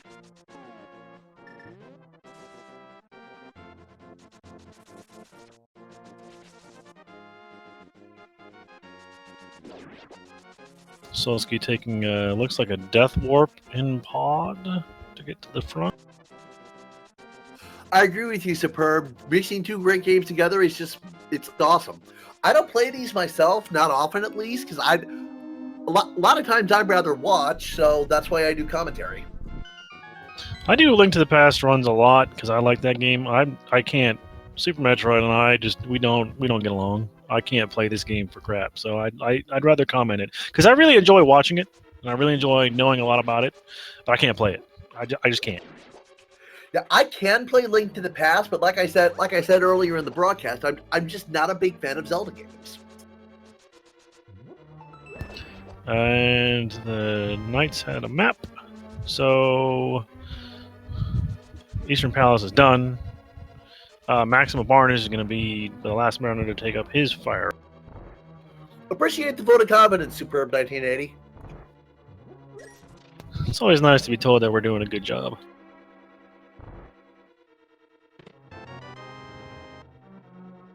So far, I haven't seen anything of value in pod yet. Seems to be just a bunch of keys and dungeon items and trash. I have not seen anything either.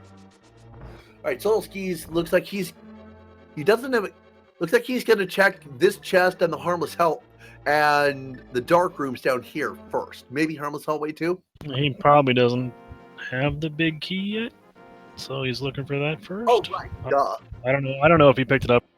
Well, there's oh our my hammer, goodness! French vanilla. There's the hammer. So the hammer's in pod, and Apathy Duck just blew up his game. What did he do? So it's a new, I guess it's a recently found glitch that you sprinkle magic powder on the witch and it blows up the pixels somehow. I don't actually know how it works. Aussie 101 has done it a couple times and I don't know how to do it. So we have the bow on green pendant and the hammer in pod. So that's like kind of, the green pendant bow is kind of like a chocolate normal placement. You know what I'm saying? How so? Well, because it's in the eastern area, but it's not in eastern, so it's kind of not vanilla, but it's chocolate. You know, kind of. Oh, that's right. The vanilla location for bow is the eastern big chest, right? Yes. And logically, I would say you that's need, close enough to be French vanilla. and as Mind of Me is pointing out, logically you need the bow to get the hammer. So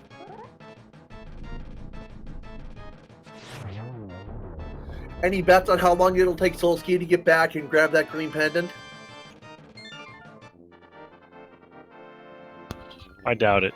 Not anytime soon. He's gonna last location that bow. I can almost guarantee it. Especially now that he's got the hammer, he's got a lot of things to check with the hammer. He's gonna go check ice right now. He's probably gonna find progression down here. He's gonna keep pointing him further and further away from where that bow is.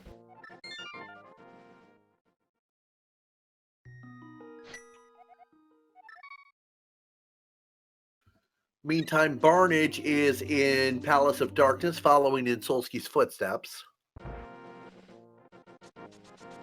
I bet he's made his way back over to Village of Outcast for some reason. He's probably just using the transition point to get to the Dark World. Where else can he get?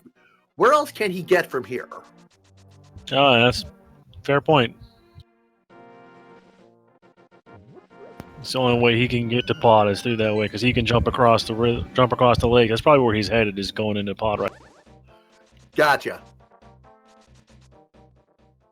Because you can jump across and jump into the river with the flippers and head over to the witch, and then you can make your way south and go to Pod that way, which is what he's doing right. But he's gonna check Catfish first, it looks like. I believe I saw Super Missiles at Catfish when someone else checked it. I believe you're right. I didn't write it down, so it wasn't important.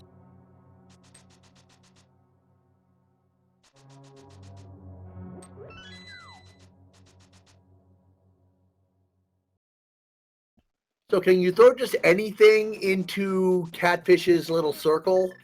It can be the sign, it can be the bush, it can be the rock. I don't know if a bomb works. I've never tried it, but I would be willing to bet it probably does. Meantime, Solsky's in a room with crossing enemies, conveyor floors, and spikes. Who thought that was a good idea? Probably the same person who thought the Mothula room was a good idea. Solsky going for a bomb jump. It's a little trickier to line up with the fighter sword. Is it 1 pixel shorter or is it 1 pixel thinner than the other swords? I don't know. I used my shadow to line that bomb jump up. It's the only one I know. So I don't know about the. I think the fighter sword is shorter, but I don't know if it's any skinny. Yeah, it's either it's 1 pixel shorter or it's 1 pixel thinner. I don't remember which. It is 1 pixel shorter, according to. Might have been confirming it's shorter. Thank you.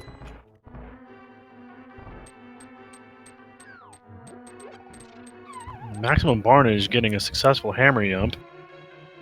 The 2 swords we found so far, the first one we found was in the space room. The second one was in the item in the sky outside of Rec. We are not yet sure where the others could be yet. We haven't found them.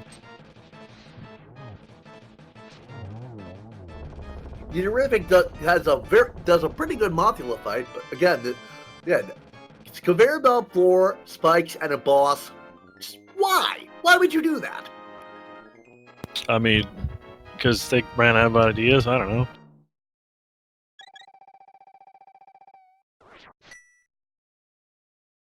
Mothula's only threatening in that room. If you play Randomizer, he's in Blind's room. It's a joke.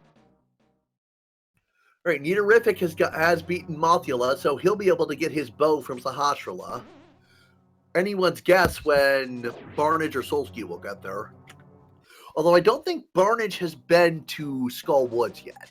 So that's a point in his favor. Apathy the Duck's in pod now, so he's going to pick up his hammer and be able to full clear this dungeon as well. I don't know where we are for item count, but I believe that there will be an item on Helmut. I was not counting, so I'm only taking a guess there. I think Helmut has to have an item. Oh, but you know it's rough when even the tracker has lost count. I don't know if we've seen the map, I know just saw the map, so I don't know if we've seen the compass or not. With CZ pointing out that Barnage is bow locked, so he's going to have to abandon this line of inquiry. He's walking out of pod, which is kind of surprising. Okay, Monami confirming that she is concentrating on Solsky. Yeah, that's fine. I'm kind of trying to watch everything. We got, I think Nito is the first. Is he the first one with a purple chest, or have we seen that before? We have not seen it, so keep an eye out. Yeah, it's trash. Well, at least it's enough to get him to the next heart. That's always nice. We're considering in the Zelda side, we've had next to no health this season so far. Yeah, Nidorific's got the most at 8 hearts. I think we have just as many E-Tanks, which is usually uncommon. Usually you have way more hearts than E-Tanks.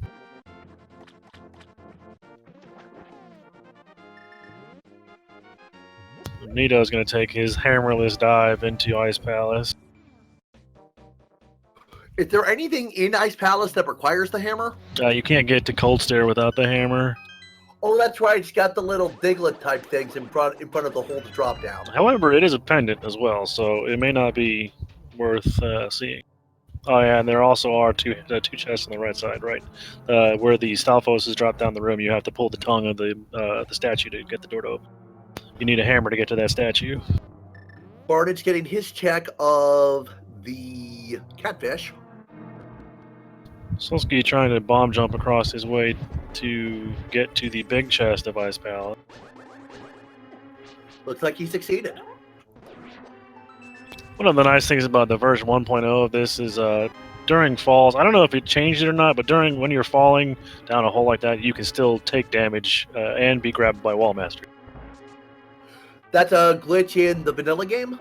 I don't know if it's the original 1.0 version of the game or if it's throughout the entirety of Zelda, but yes, unfortunately, it's not a fun thing to have when you jump down the hole to go fight Mothula and you get grabbed by the hand on the way down and it pulls you back to the entrance. Yeah. If the mind of me says that the last thing in Ice Palace has to be the compass on Cold Stare, so absolutely nothing doing there. This is but the hammer gives us a check of Magic Bat, which is where Solsky's headed now.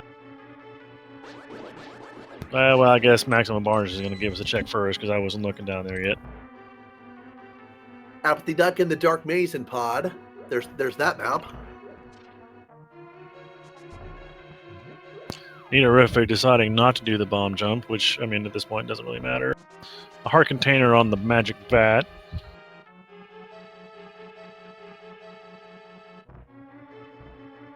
So, with what we have now, the hammer doesn't open too much, but I mean, because we still can't get up to the north side of the near Hera because we don't have the mirror yet. Which means we can't do Swamp, we can't do Hera. I mean, we still can't get to the back door of Lower Norfair because we don't have Varia. I mean, we can go check the big chest of Thieves Town. I believe was not it was an item. Well, yeah, Barnage and Solsky about to check hammer pegs. Might I be also pointing out that we have access to Pyramid Ferry and the Thieves Town big chest. Hammer pegs is just an energy tank. Always wonderful for that. Okay, it's Apathy who has access to the Pyramid Fairy. He's the only one who has the bow and been able to clear Eastern Palace so far. And he'll also hopefully he can find something on Helmasaur King. One can hope. You can choose that statue from the side? Doesn't really matter where you hit the statue, I guess, as long as you hit it. I mean, I've hit that statue anywhere in the front. I didn't know you could do it from the side either. I guess the trigger is just kind of generic. Interesting. TIL indeed.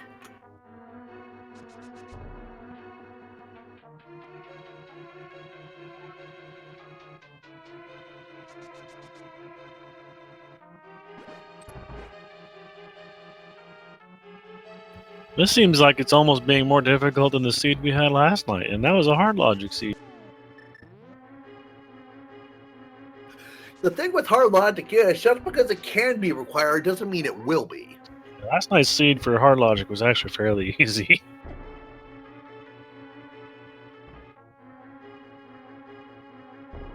And we have Apathy stepping up to fight the Helma. 17 hits with the hammer will destroy the mask, and then a variety of sword combos or arrows to the green gem will take it down. I don't know if he's going to go with the sword or the bow. D-Web, the thing is, Solsky did Skull Woods before he found the Fire Rod. So he found both prizes, but he's not doing anything else with it because it's a pendant and because he's already, to his mind, he's already cleared it. Helmasaur just having 300 rupees, so there's no progression there either, except for the hammer in pod, which was nice. Here we had a pet check. Just a heart container. Pet is dead, unfortunately. Press F to pay respects. At least we know the green pendant has value. That's a small consolation, bro.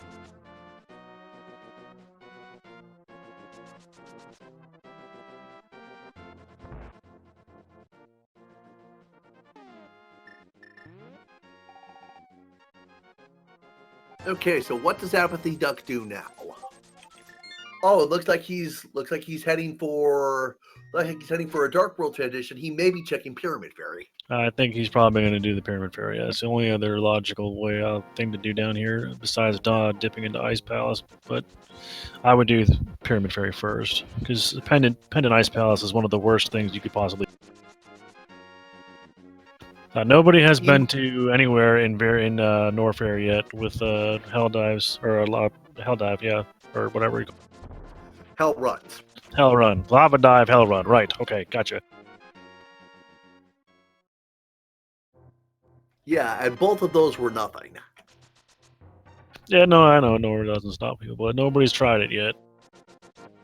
Not that they don't have the health for it. They got like 9 E-tanks. That is correct with ZC, because yeah, they can take Frog Speedway and do it that way.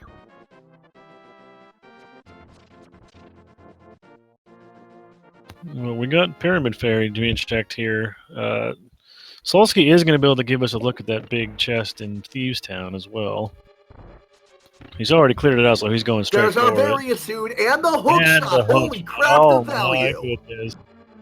So Pyramid Fairy required, very nice, the missiles just in the big chest of Thieves Town. So Thieves Town is nothing. Solsky's taking a death warp again.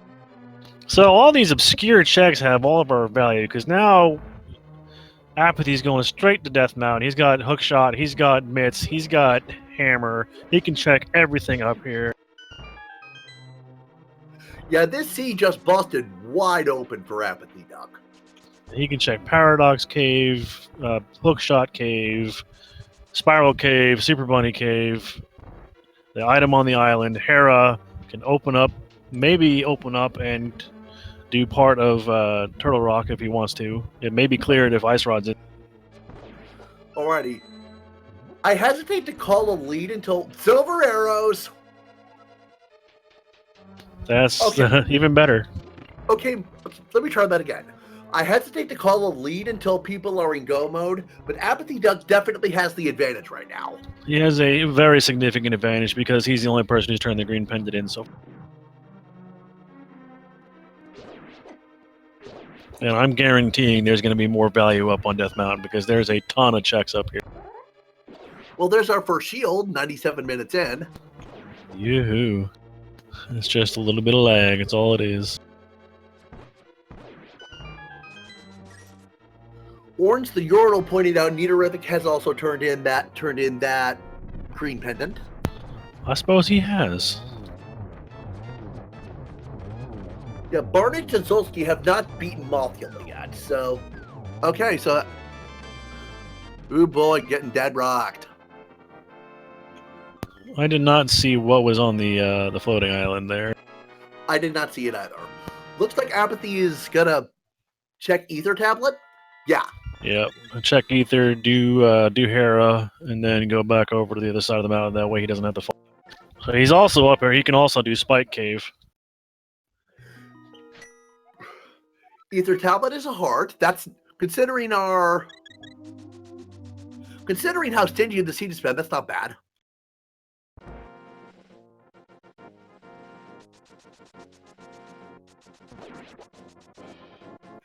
Hera basement is the compass. I believe that.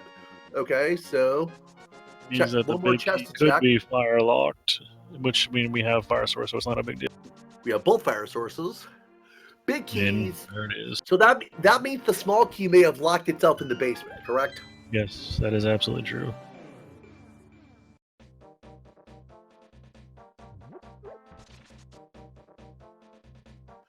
What other situations are there in the randomizer where a key can be locked, where a key can lock itself away?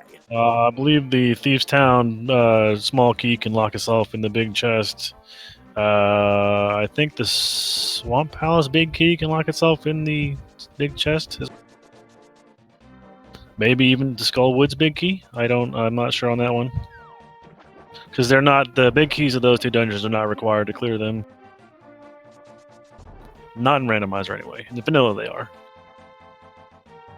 So we have one more item, I believe, in Hera, which is going to be in the big. Could be on Moldorm? I could be on Moldorm, yes. I don't know if I saw an item there or not. I wasn't looking. Everybody's favorite angry caterpillar. Bressingham hammer was French vanilla in pod. Apathy Duck using that hammer on Moldorm because it does tempered sword damage and finishes the fight. Yep, triple hit. And high jump boots for Super Metroid. That's kind of nice. So the item in the basement is gonna be an item, according to mine to me. Yeah, compass was in that first. That first. The basement check room. Yeah, the first basement check. But he's not going back in.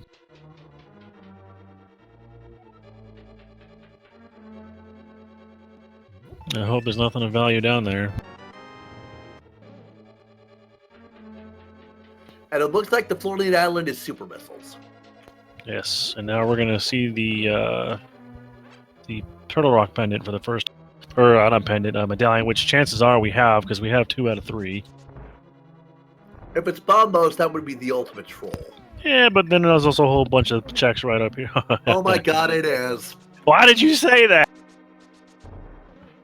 I just had to open my mouth. Well, I can't tell you how many times the chances are that the key is right under the mat and it being in Hookshot Cave. I've seen that for Go mode before. Hell, the other seed I watched the other day, they had all 3 medallions in Hookshot Cave, so that was an interesting. And there's our flute, which gives us access to Meyer. That gives us access to Meyer, and it gives us access to Lower Norfair through the cross-game portal. Yes, because he does have his Varia suit. Oh my. A Apathy Duck has a significant advantage from getting that bow so early. Barnage is working his way through Ice Palace. Apathy Duck in Super Bunny Cave. There's some super missiles and some regular missiles. And he's going to save and quit. Where's he going? He didn't check Spiral Cave or Spike Cave. Might it be saying Bombos, Ice Rod, and Gravity will put us in go mode? And Mirror. Oh, right, Mirror, because Swamp is a crystal. It's not very often I get to say something that's right, so it feels kind of good. I'm also going to say that Neaterific has the Moon Pearl, just as an FYI. Otherwise, he wouldn't be able to be where he is right now. I know, I blame the program. Right, Apathy Duck went out of there to free the goose. All hail the magic whale.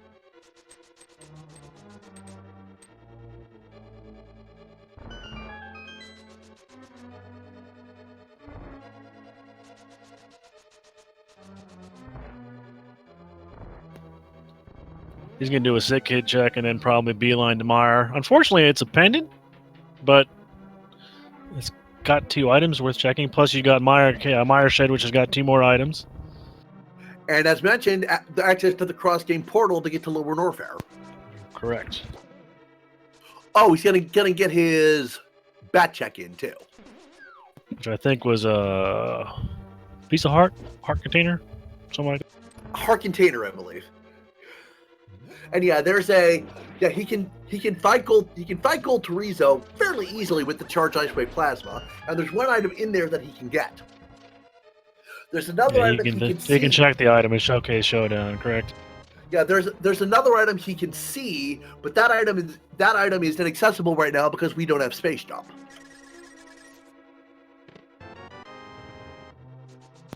I love Space Jump. That's my favorite item in the whole game.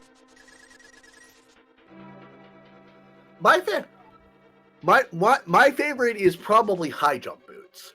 Low key, those are so underrated. You don't realize how much time they save you until you play the game without them. As Chad's pointing out, Solsky is going to go kill Mothula, which means he's probably going to have a heart attack when he sees, oh my god, Myers Bombos. Oh jeez. So the 2 pendants, the 2 medallions we have are worthless. $20 and $50 in the Meyer Shed. And we can't even check Checkerboard because we don't have the mirror. So he thought about going to check checkerboard too. Alrighty, here's our Lower Norfair check. One item in this room, which is where the screw attack normally would be. +5 arrow capacity. Now, the Gold Torizo fight is not going to be hard. No. Super missiles and... I'm not going to check. Did Apathy Duck not get the plasma beam? Oh, no. Or did he? Oh, he just needs to activate it. Okay. Yeah, he picked it up in Link to the Past, so it doesn't come automatically equipped. All right, so Apathy Duck that is the sweet spot for fighting Gold Torizo. He won't do anything but his claw beams, and he's not gonna. All he will do is try to jump. So Apathy Duck is completely safe. That's such a cheese strat, but it's so nice. And $1. $1 singular. Somebody used to tell us that it was a green Greg. They called it Greg. Green rupee of something, and I can't remember what the other 2 letters. I can't remember who called it Greg either. I wish I knew. Wish I remembered who that was.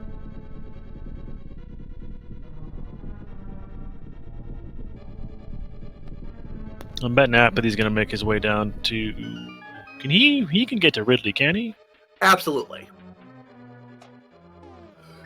Apathy Duck heading to the pillar room, normally called fast pillars because you shine spark through here. Green rupee of eternal glory, says mine. That's what it is. And here Apathy Duck is now in the worst room in the game. So named because it lags like a jerk and it is just a pain in the butt to do effectively. I mean, if you got Space Jump Screw Attack, it's pretty easy. If you have those 2 things, yes. Not everybody does. He's got high jump and Screw Attack, so it's kind of easy. But that wall jump right there is extraordinarily difficult. Absolutely. Alrighty, Apathy Duck heading around to check Mickey Mouse. Solsky got his bow, so he's Ooh, Mickey Mouse is the space. probably not. Speaking of space jump,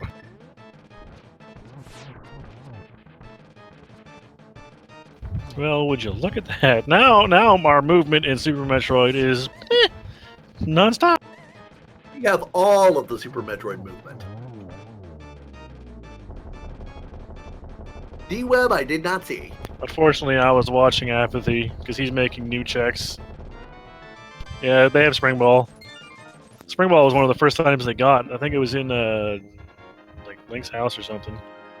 Thieves Hideout. Yeah, there we go. It was so early on. I wrote it down too. That's kind of sad.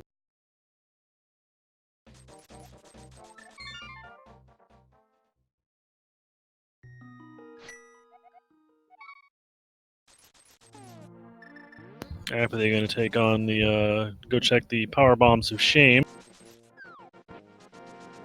And not even going to bother.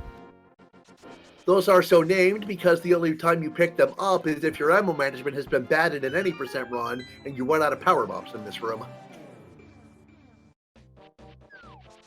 I only know these things because I watch this so often. So these are the spike pirates I mentioned earlier that you can microwave if you want to. You don't need to, but it can be done. Yeah, they get vaporized by that charged ice plasma. I mean, that's just disgusting how much damage that. Barnage finishes off Montiel and gets his green pendant. Ooh, Nidorivic's about to check the Pyramid Fairy. He's gonna be able to start following in Apathy Duck's footsteps. I swear I just saw Solsky at a quarter of a heart, and now he's back to full health, and I don't know how that happened. Did he pick up a fairy? Alright, Apathy Duck is fighting Ridley, who has 18,000 health. He actually takes double damage from super missiles, which I believe means they just barely edge out Charged Ice Wave Plasma for DPS against him. I don't actually know. Yeah, super missiles normally do 300, but like I said, Ridley takes double damage, so for him it's 600.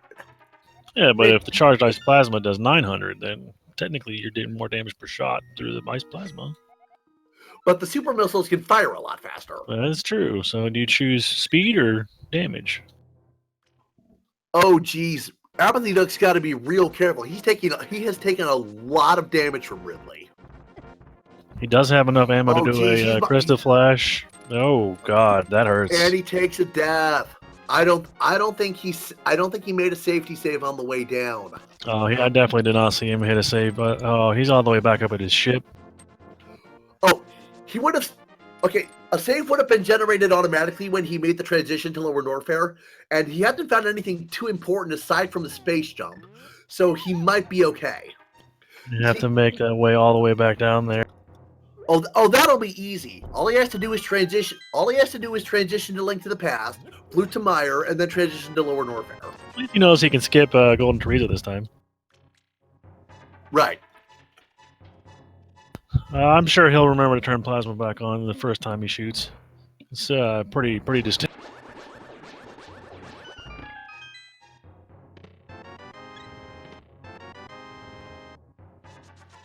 That's another one of those quality of life things that the game does. Anytime you switch between games, it saves automatically. That's relatively nice because that could have been a colossal loss of items and time. Yeah, it really could have been. And North Literal, yes, all he lost was space jump. And time. Yes, that too. Time you can't get back.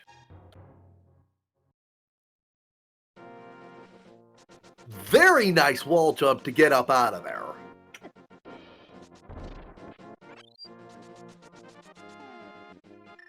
He could have done a crystal flash there if he had had a little bit more time instead of.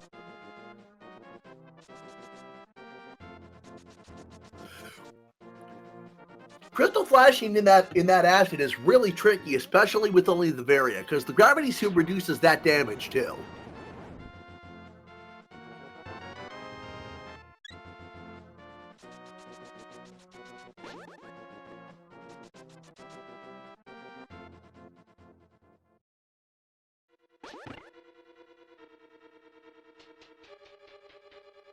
And now I believe everyone can see just how much the worst room in the game lags.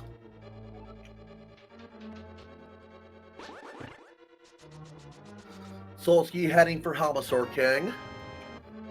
Well, somebody said that wall jump there is easy. It doesn't look like it's that easy to me. No, it's real tricky. Pretty sure it's But like triple pixel perfect, isn't it? Not 100% sure. Yeah, Apathy Duck is heading back around. He's going to re-grab that space jump. I mean, that's one of those moving items that you would definitely want to get, for sure. A lot of the movement enhancing items are like I said with high jump. You don't realize how much they help until you play the game without them.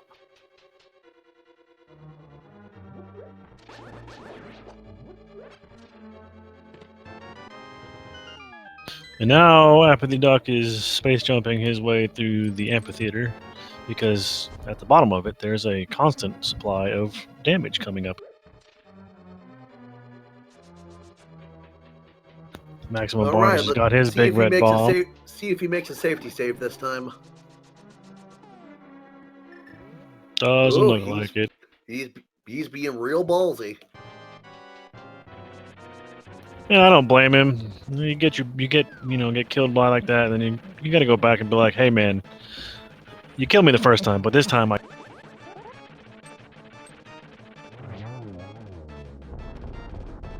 Yes, he did. Yes, he did.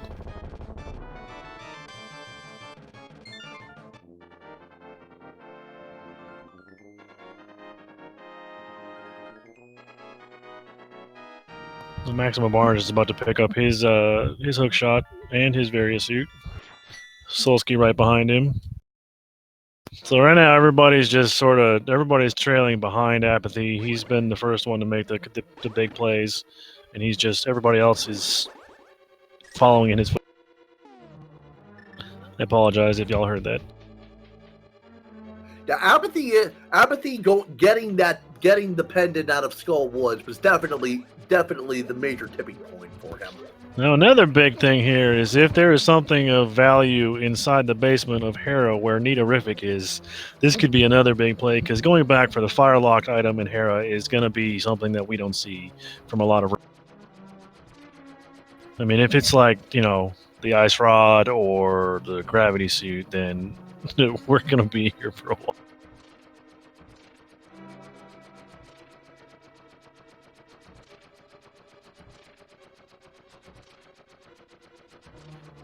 Apathy Duck's Ridley fight going much better this time.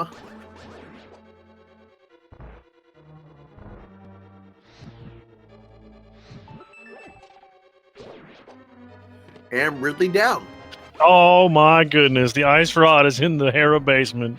Oh, so God, no. Another item required that a lot of people Oh man, what is this seed? That's so what I'd like to know. We've had items required at Green Pendant, Pyramid Fairy, and now Firelocked Hera Basement. Like, that is just awful. And that definitely just rebalanced the seed from Apathy Duck being having an advantage, because he doesn't. Yeah, Wazizi, the question is, when does he think to go back for it? The way his routing has been, he might last location that. And he's got a lot he can do.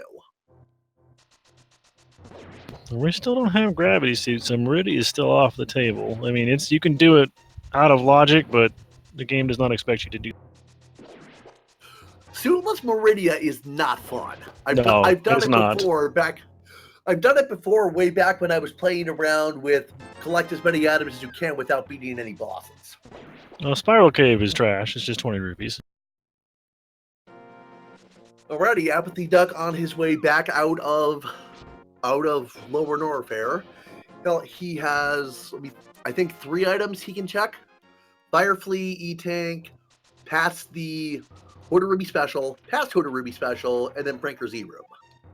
And then he'll come out right by Bubble Mountain, which is a whole huge set of checks on its own. Yeah, I'm glad you know those room names, because I have no idea. I call this Mount Ridley because it kind of looks like Ridley. Fire Flea Room is just super missiles, which at this point are almost irrelevant. very close to irrelevant. That is a question for somebody who knows more of the administrative side of the races. I don't actually know. I think they're on a delay, so nobody can actually tell. They are not that I'm aware. I think the delays are only used for the tournaments. Well, then I don't know. Our runners are just super courteous, I guess. Order Ruby Special is vanilla.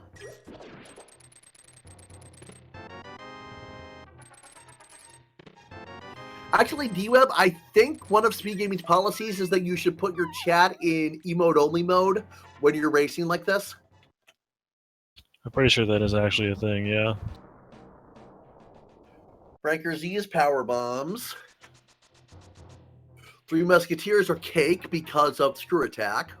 Yeah, those guys are a jerk otherwise.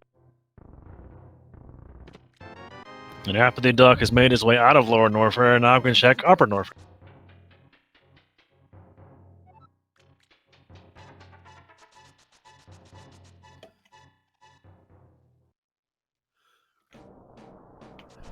Alright, this room leads to where the weight beam would normally be. 2 items in this area.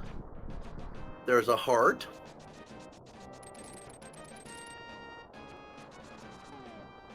And weight beam itself is a heart piece.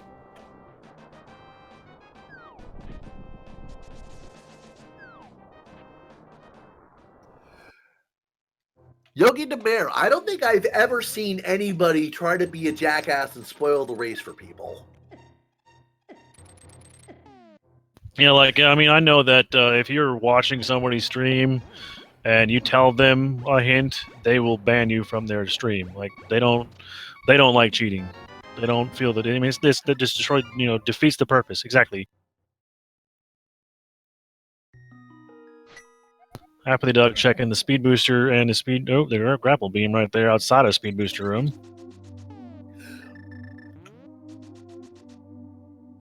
And there's our bomb box. Oh my god. So we are just a mirror away from no mode at this point. No, we need gravity suit too. I lied. Gravity and mirror for no.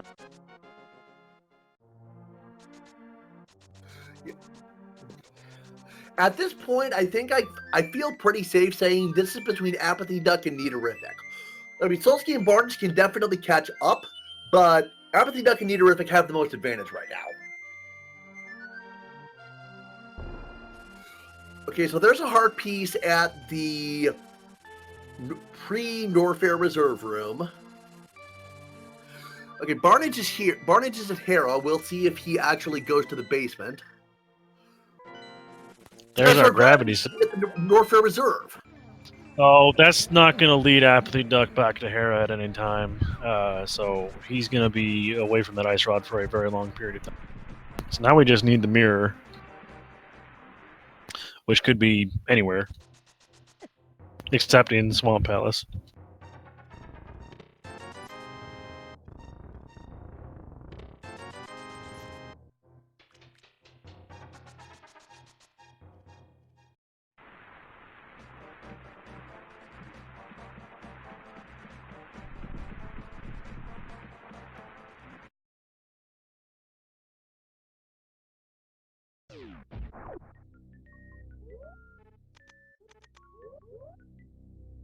Apathy's headed up to go to Meridia? That's the only thing that makes sense for him to be going up the Norfair elevator. Hopefully we don't have anything at Crocomire. Yeah, nobody checked him. Croc almost always has value. Games and memes. No, there are no version specific Super Metroid glitches.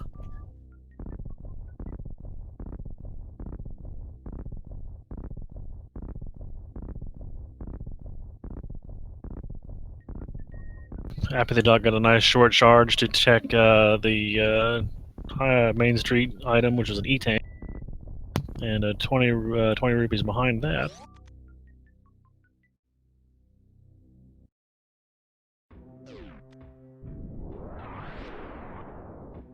We finally get to hear my favorite music in the game from Nidoריfic's side.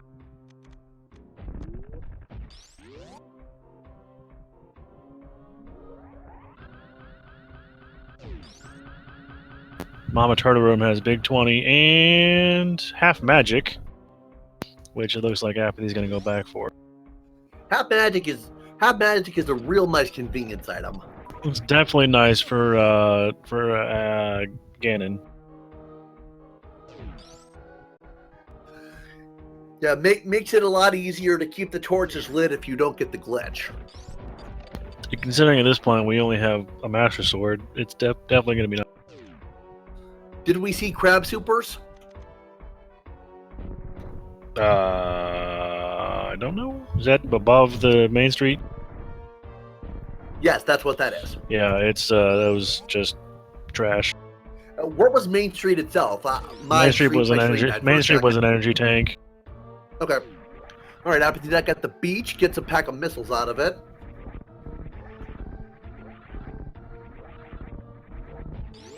Solsky going for the infinite bomb jump up out of the screw attack room. Oh no, worst room in the game.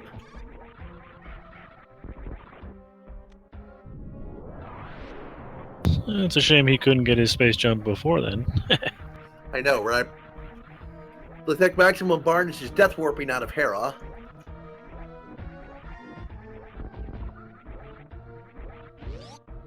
He got his ice rod, so he's happy. Yeah, games and memes. It would be I got most of my Link to the Past knowledge from commentating these rando races. That might be a route you could go down too for the Super Metroid side. There is a ton of VODs on the YouTube Speed Gaming YouTube channel where you can watch this stuff. I mean, I don't know SM from a hole in the wall, but just by watching it and calming these things, I've learned a significant amount. I still can't play the game for crap, but I know a lot. And like I mentioned earlier, I'm the same way with Link to the Past. There's a bottle in the aqueduct. Yeah, this is Aqueduct, and that's a fairy in a bottle. That's nice. It's a nice safety to have. Looks like Apathy Duck is not going to check either of the sandpits. He's just gonna push right through to Botmoon and Dragon. He's betting he'll find Ice Rod and Turtle Rock, like you normally do. Orange the Yordle. That's exactly what my situation is. And charged ice plasma on Botmoon is going to make a. Oh, he missed the X-ray. He can do the microwave just like that, right? Yeah, Botmoon is not flagged to stop plasma beam shots because it's supposed to be impossible to have plasma beam for him. That's why it passes through him. And the microwave shot functions by using the X-ray scope, which to pause the game, but the hit invincibility frames still run out while the X-ray scope is active. So you hold it for however long, fire the scope, and so on and so on and so on. As was pointed out earlier, it's the Yellow Devil pause trick from Mega Man.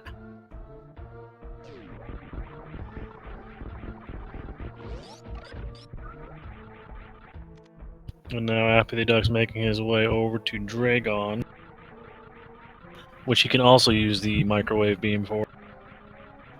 There's a rupee. I didn't quite catch what color it was in the wall. It looked like it was red, but I didn't check. Solsky may have plasma, he just didn't turn it on.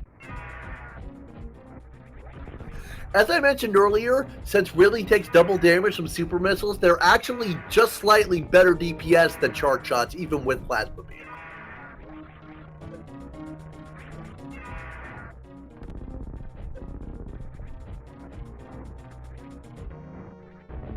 Apathy Duck, showing us the Keiko love mini Dragons. And here comes Dragon, and oh, he didn't do it for quite long. Didn't quite get it. He'll get it this time. Or not. There we go. There it goes. That was a little bit of overkill. Now, Dragon has another way he can die, which is, see that broken turret on the right? If you let Dragon grab you, you can latch onto one of those with the grappling beam and kill him with electrocution damage by that. Now, when you kill him, oh, there's our meal! Oh my. Jeez, oh Louise. So we're now in no mode, so we know that Apathy Duck has to go back to Hera and do the Firelock side to get his Ice Rod to finish this. Nothing else is useful. I mean, we know that Maximum Varnish needs to pick up a second sword. Okay, so back to what I was saying about killing Dragon with grapple beam electrocution. When that happens, you're forced into a standing state so the game can't soft lock. But you're actually forced to stand anytime you kill Dragon. So if you crouch and do the microwave strat, you know he's dead when Samus is forced to stand up. I also know that you can do speed boost your Shine Sparks to kill him as well. Yeah, Shine Sparks do a lot of damage to him. And if you kill him with a Shine Spark, then that gives you what's called Blue Suit, where the variable that controls if you have speed echoes is not properly cleared. So as long as you don't touch the run button, you can just walk around with speed echoes everywhere. That's kind of nice.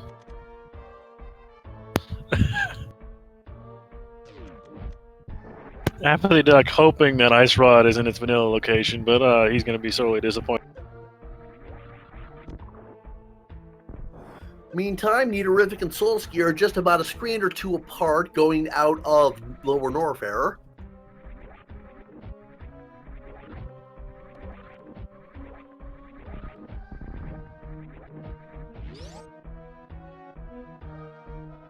Okay, so the only thing Apathy Duck is missing is that Ice Rod.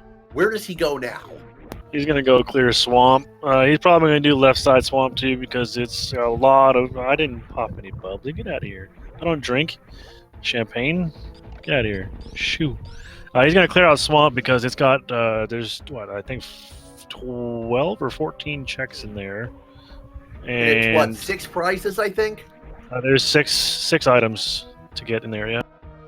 Plus a crystal, so it'll give him his second to last crystal before he heads up to Turtle Rock, which he may go all the way through Turtle Rock to Laser Bridge and realize that he doesn't have his Ice Rod.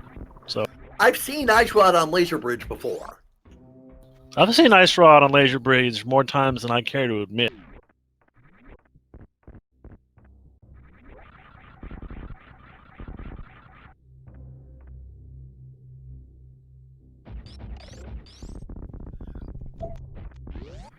Righty, so anything Apathy Duck finds at this point is just gravy.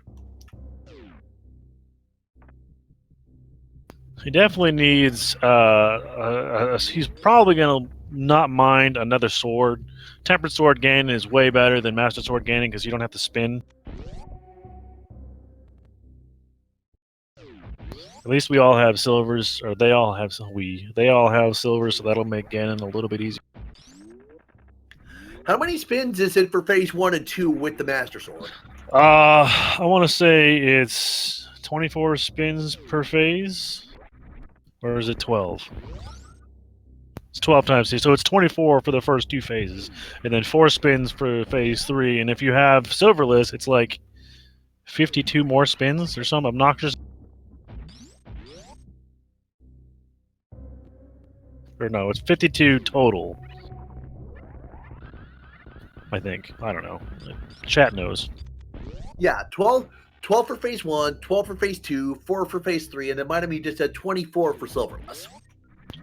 That's an obnoxious amount of spins. So it's 52 spins total for the entire fight, which, I mean, that's a lot of spins.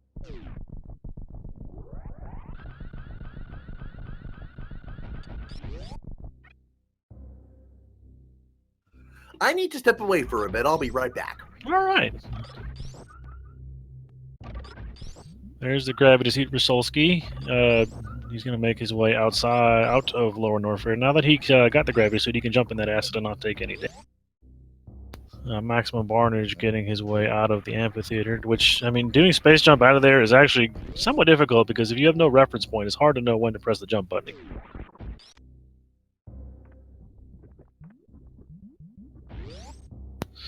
So I believe that the Ice Rod being where it is has significantly shortened Apathy Duck's advantage.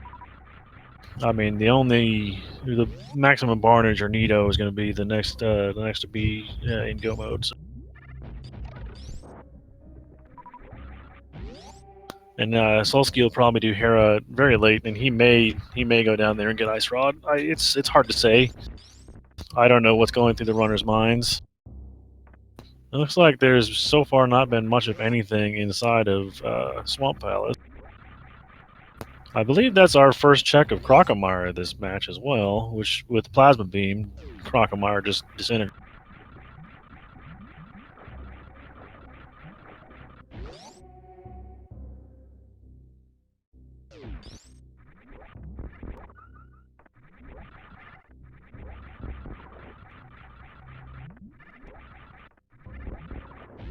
Apathy heading back to Argus.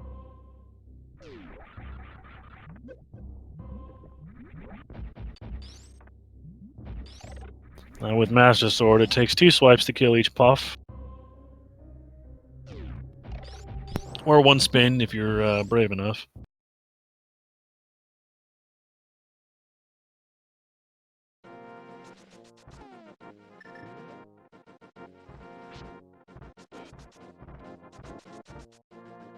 Nito is making his climb up Death Mountain again. Probably gonna go clear out Turtle Rock, would be my...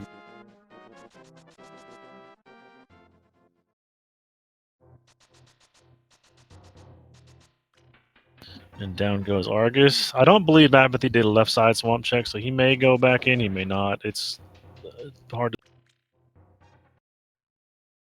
It's also possible that 2 of our swords are in Ganon's tower. I've seen that before, so...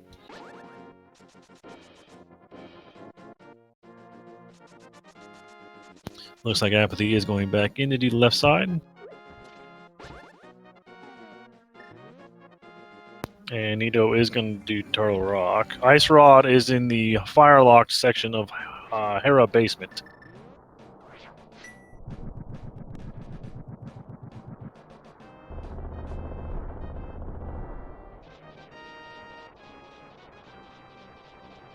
And Maximum Barnage being the last of our runners to kill the big angry bird.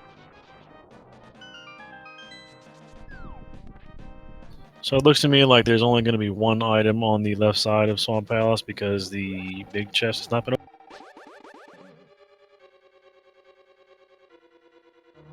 And Go Mode Ice Rod is one of the worst feelings in the world because it can literally be anywhere in between both games. So it's just a horrible item to have to go.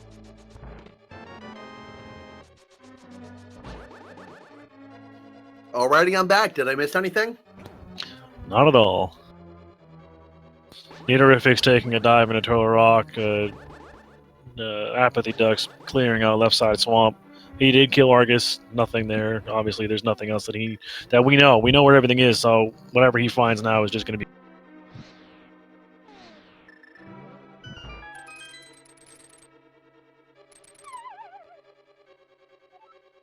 Solsky did kill Crocomire, which was totally empty. So my saying of Croc has value was broken.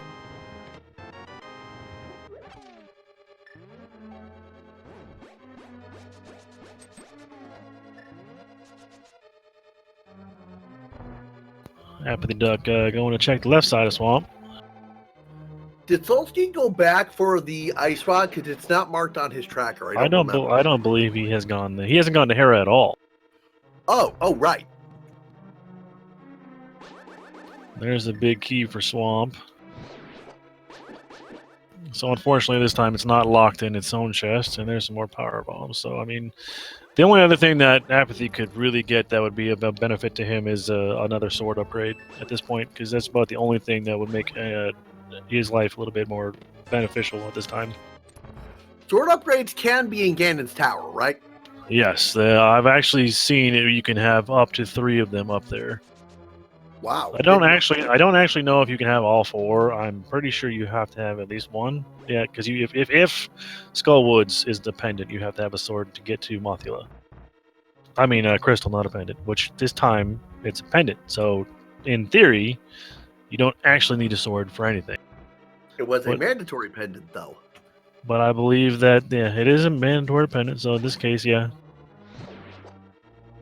that's true. You also do the swords for the medallion, so you literally would have to have the perfect setup of pendants being on the dungeons that require a sword.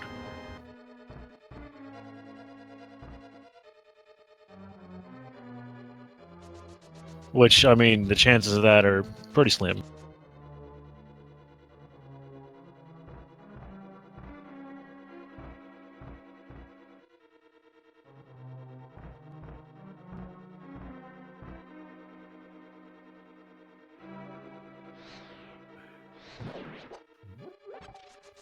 Alrighty, what is Apathy Duck doing?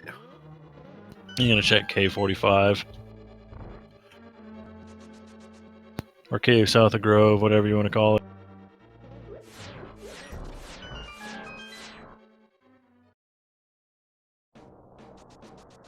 Super missiles. Unerific not able to check Mimic Cave because he does not have the mirror, which we know to be on Dragon. Okay. Looks like Apathy Duck's about to dip Mire. That's unfortunate. He's gonna check Checkerboard Cave first.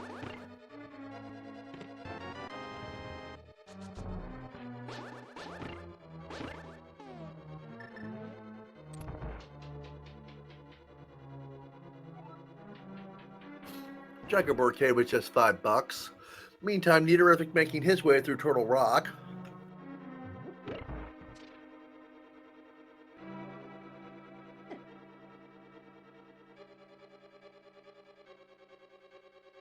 Oh, he's not dipping Mire. What's he going for?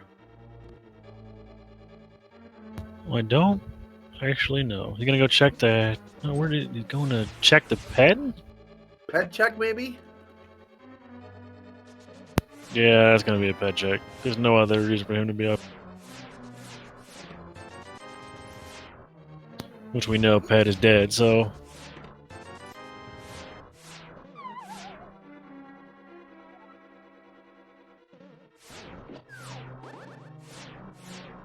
Looks like Turtle Rock has had next to nothing as well.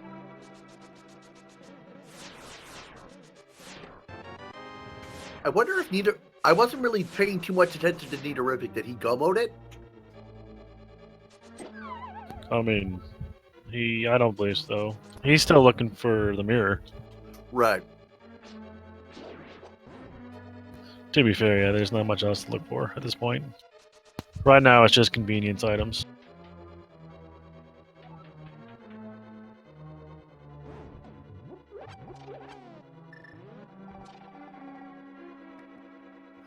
Alrighty, so Nito about to fight Trinex.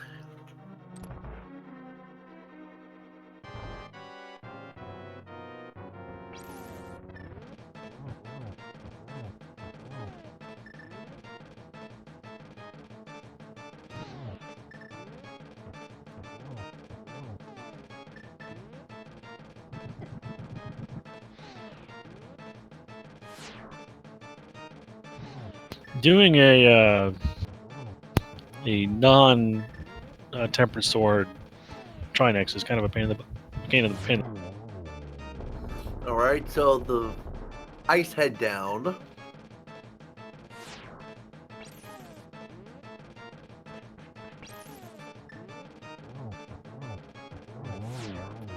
And a Well done. last bit of magic to finish off the Firehead.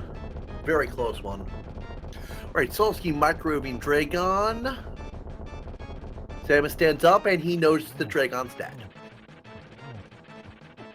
Solstice's going to be getting his mirror.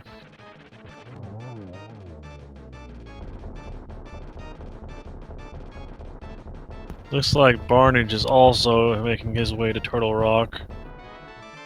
So the Bloomerang, look at that. 2.5 hours later, it's no longer useful. Apathy Duck going for the chest.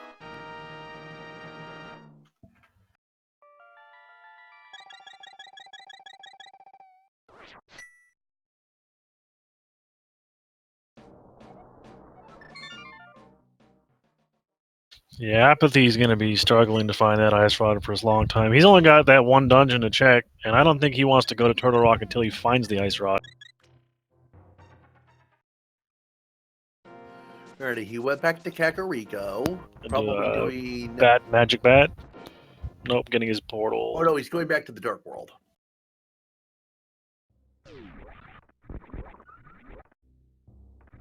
I don't know what's up here for him to check. Graveyard Ledge, possibly? Yeah, I don't think we've seen that. We haven't had the mirror till now, so it's the only thing left up here to check.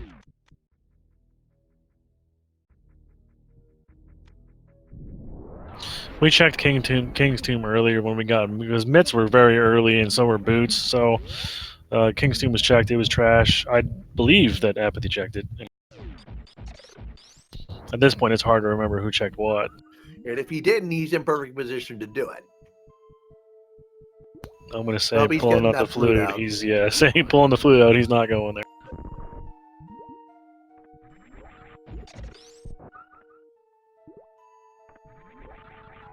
Oh, he's going to Death Mountain. He might be making the Hera play. Chances are he's going to be going to Turtle Rock first. He knows he's going to put money on it being on Laser Bridge, which we know it to be false. Solsky's going into Pendant Mire. Ooh. So that's going to be a whole bunch of new checks that we haven't seen. Unfortunately, there's nothing in there.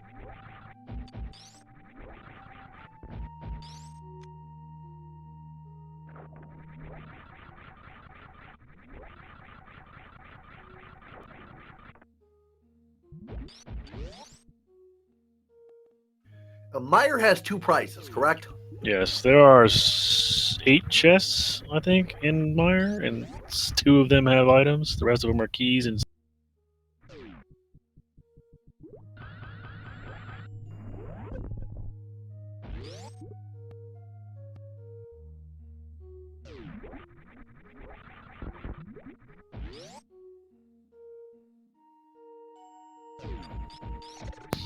Maximum Barnage in the worst room inside of Turtle Rock with those god awful chain chomps. Even on Red Mail, they do 2 hearts with the damage. Ouch. Yeah, they'll seriously destroy you in Green Mail.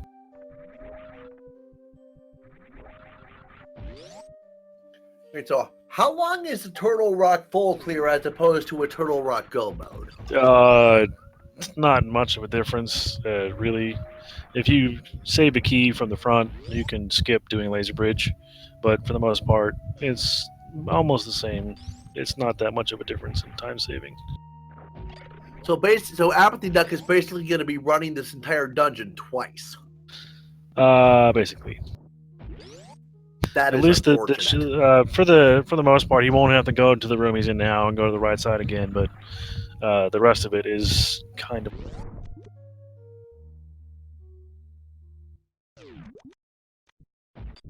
I believe that I don't know. Can you get back to the outside laser bridge from after going to Hera's in the base or fire ice rod's in the basement of Hera, the Firelock side.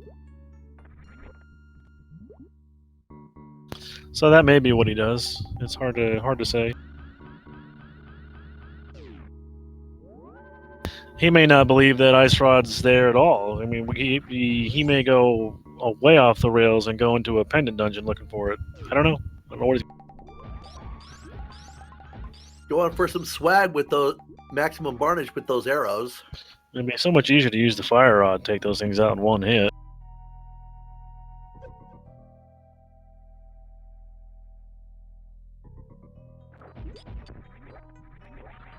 Them little the Hokubokus, so is what they're called. Those things do a ton of damage as well.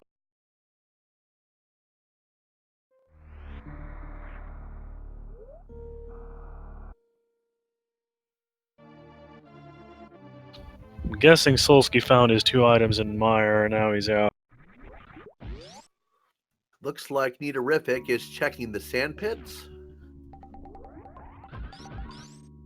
That would be what I would guess.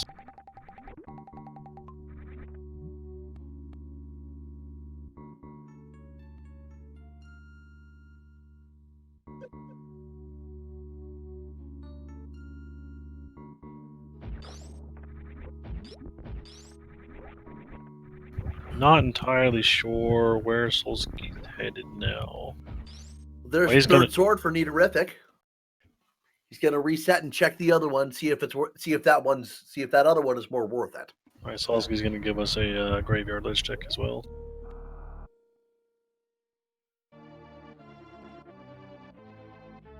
Okay, so he already did, right? Was there a sword in both sand pits?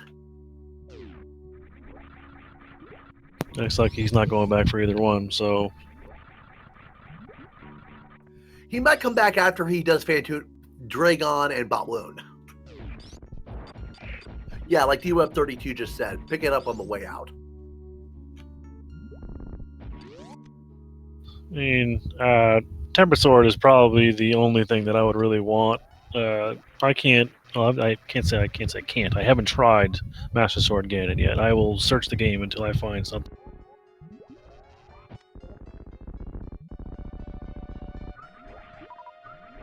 I'm kind of a coward when it comes to Ganon.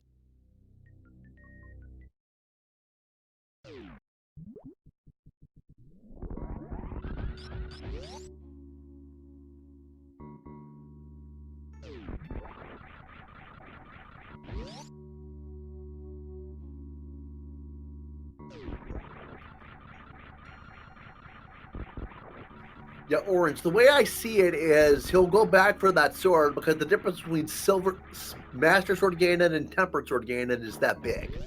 Like, that's literally a difference of minutes. Spins versus swipes. It's a huge time save.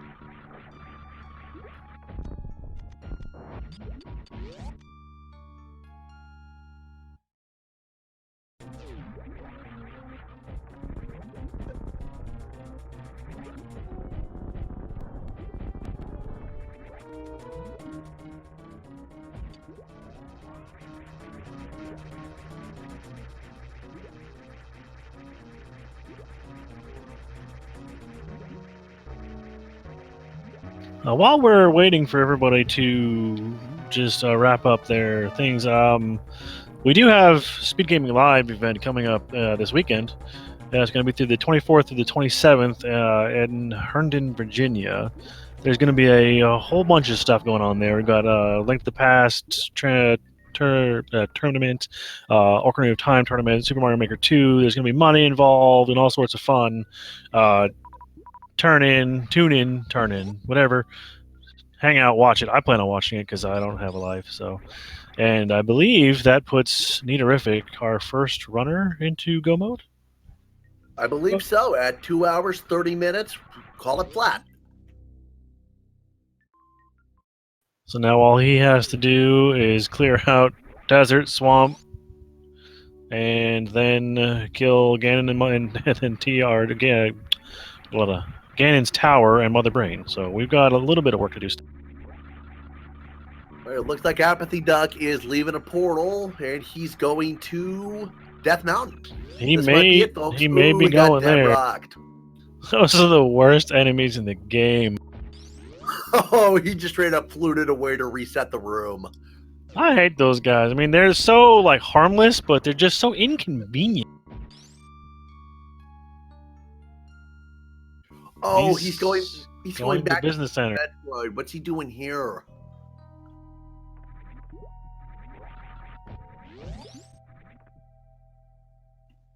That's not Croc. If he was checking Croc, he would be going down, no? Right, Sand could be doing the sand pits because he skipped those on the way in.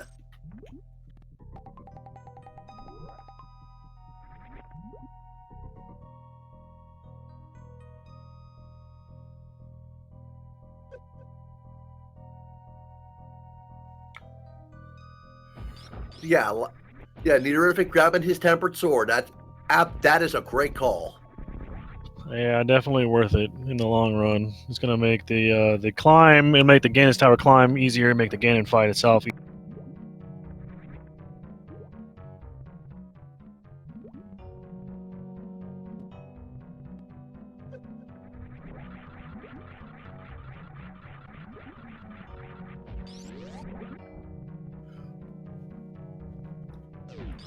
Looks like Solsky is he probably is gonna full clear Swamp because he's still looking for that ice rod. Apathy whiffed a Shine Spark there. As I said, having Ice Rod as your go mode item is one of the worst feelings in the world because it's anywhere. It could be anywhere. It could be anywhere that you haven't checked yet. It could be in a Pendant dungeon. It could be on the boss of a Pendant dungeon. I mean, it could be, and it's just a terrible place for it to be because it's not needed for anything except for trying. Right. And that's the only place it can't be. That's Apathy making a convenient save for checking the sand pits.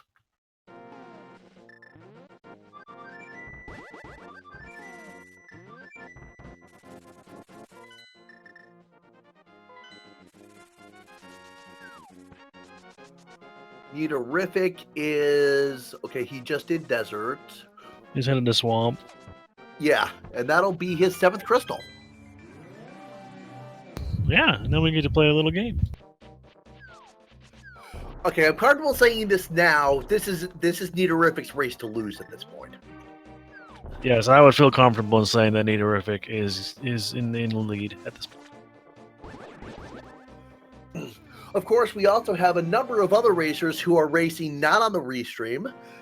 In that category, we've got Akir, Hitaka, Query1605, Tracy M, Witty Words, and Zentrimmer. I believe that's 11 racers total. So Apathy's doing a Shack Tool check. There we go. We already know that it's nothing, but oh god, it's nice to see. I believe we've seen this already, haven't we? We have not. God dang, that was the other race I watched earlier. Man. I understand how it is. They all kind of blur together after a while. I get it.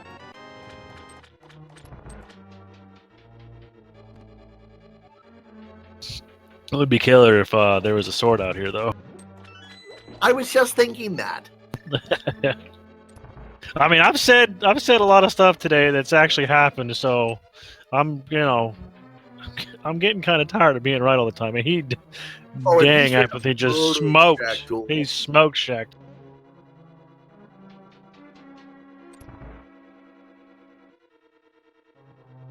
Shack Tool is just missiles. I don't remember where the third sword was. Somebody knows. The left sand pit. Nope. Right. I gotta write that down.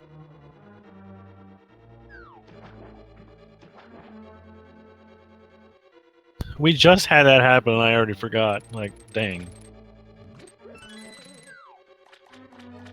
Barnard's checking the Forever and a Day cutscene. Solsky's taking a run up Spike Cave, which he only has 10 hearts, so I mean he got half magic, he's got cape, he's got Burna, so he's fine, but the health on Link to the Past side has been fairly stingy. I see Niterific and Barnage both have 13. Solsky now has 11 because there was a heart container inside of Spike Cave.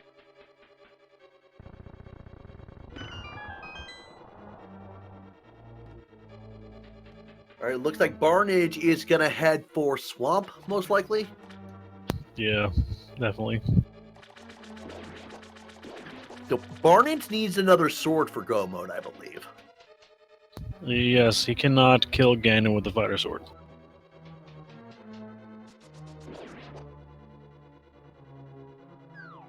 Solsky and Apathy, I believe, both need. I believe Ice Rod is their Go mode. Now, if Solsky does do Hera full clear right now, he's gonna get his Ice Rod. He can run over to Turtle Rock and then come straight back and go to Ganon's Tower. So he's pretty close. But I think that Niterific's definitely gonna get his get up there first because he's got this boss to kill, and then he's gonna just save and quit, be right there. So.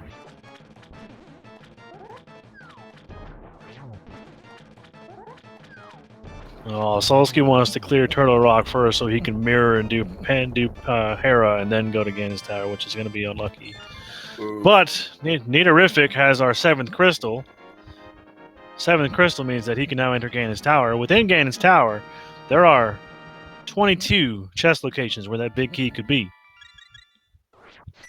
If you want to guess in chat where that key could be, go ahead and guess a number between 1 and 22 right now.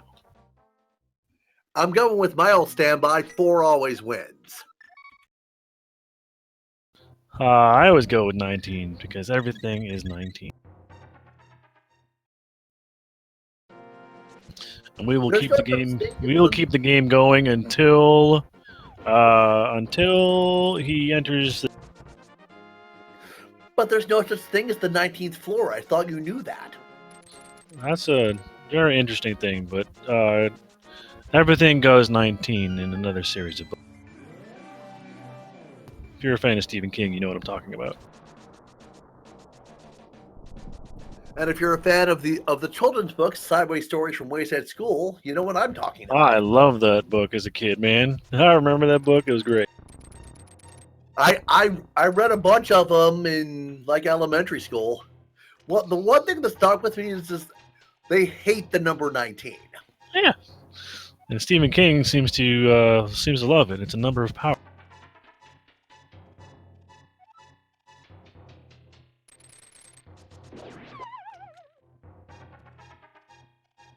Oh, geez. Apathy Duck is checking Plasma Beam.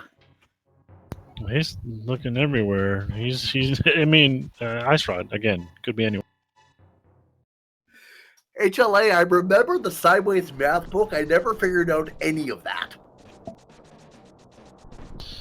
Swords Red Spazer, Sand Pit, and Item in the Sky outside of Wreck Ship. And now Plasma Beam. Oh, there's one Plasma as well. Okay, so there's our fourth sword. And he's not going to get it? All right. All the guessing will stop, right?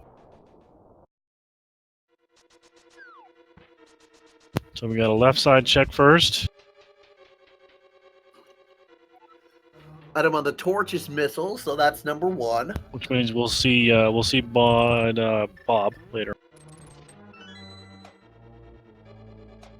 Actually, Bob the Glitched Anti-Fairy was passed out of the combo. Oh, what? Why would you do that? Everybody loves Bob. Yeah, it might have been the sword in the sword in Plasma Beam said sword 4. So 2, 3, 4, 5 is nothing. And he's gonna mirror out and go right side with 3 keys. I mean, Barnage buying a couple of jars of sorry. Go ahead. So we got Barnage buying a couple of jars of Mountain Dew Voltage. 6 and 7 were garbage as well. So there's that block you were talking about earlier that requires you to have Samaria. Yes, indeed. You cannot go the right side without it. Neaterific skipping tile room. Most people do. It's a long check for not a lot of value.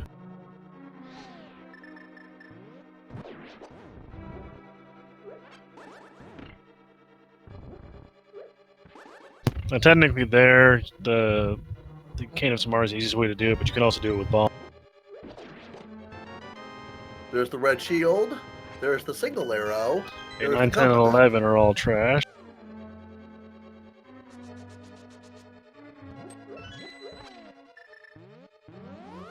So now he's got the right side. That was the compass room check. Now he's going to go back to the left side and do the firebar room, or not the firebar. I don't even know what the room's called. And then do rando.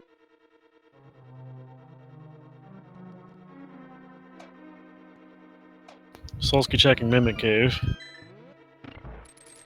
which we know is going to be valueless.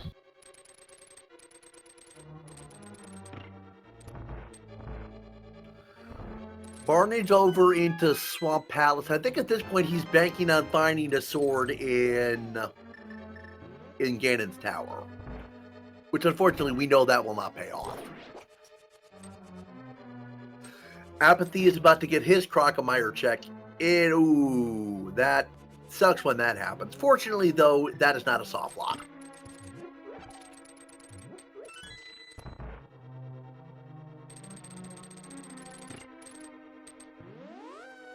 Number 13 is going to be the firebar room. Maybe it's lucky number 13 today.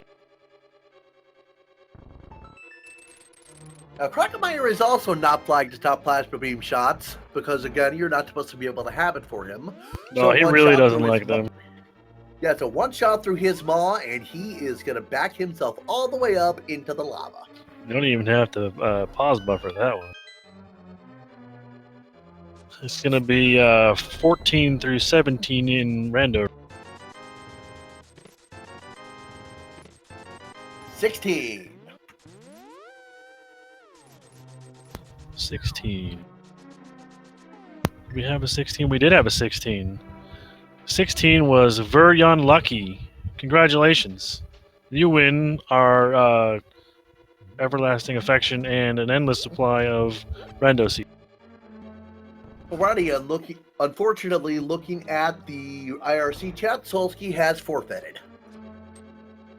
What? I know, that was my reaction too. Come on, man. He hasn't even done the last crystal dungeon yet. Why would you do that? That's unfortunate. I would guess we're about to see him in our Twitch chat asking what happened, like where he missed the ice rod.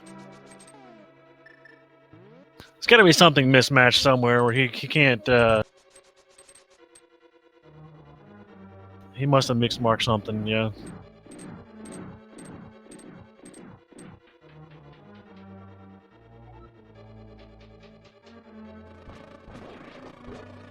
That's unfortunate. I wonder if he'll come join us.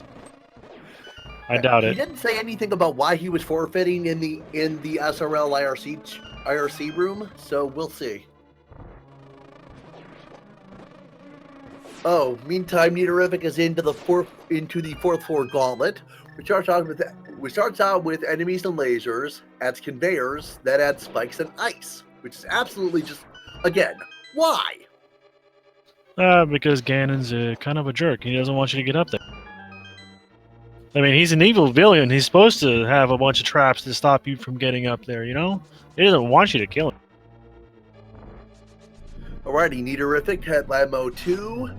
1, 2, 3. Beautiful zero cycle. Maximum Barnaging having to resort to fighter sword spins to kill Argus. And that's another one of those feels bad, man. Nidorevic goes for Arcana Samaria, trapped on that first Wizroad room, gets it very handily. Looks like Apathy Duck's gonna go kill Mother Brain. Yeah, I think that's what that's what he's doing. You can kill the two final bosses in any order. You have to finish out whichever game you beat second.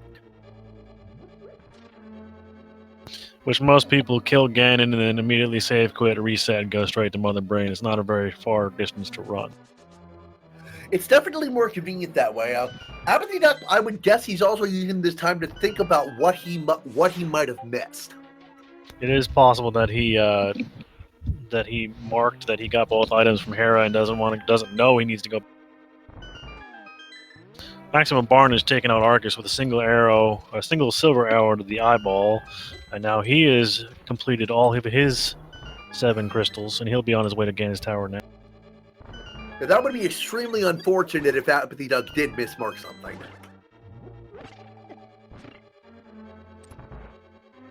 I am really curious as to what happened to Solsky. That's unfortunate.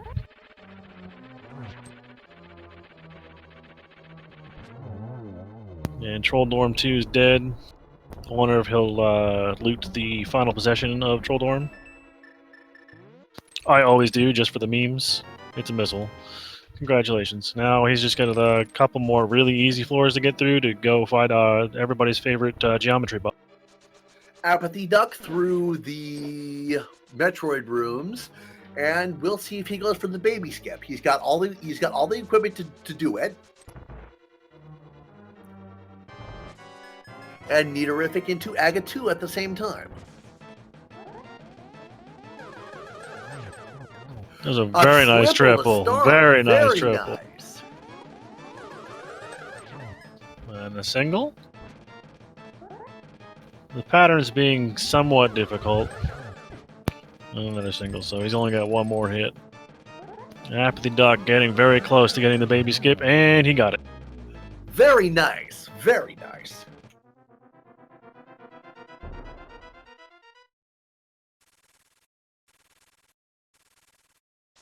So now it's going to be Apathy Duck taking on the Mother Brain, while Nidorevic takes on the Big Pig.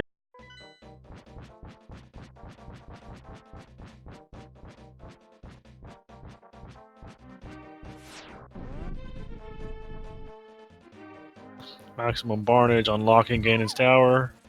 With the fighter sword. He's going to be sorely depressed to find that he's in sword mode now.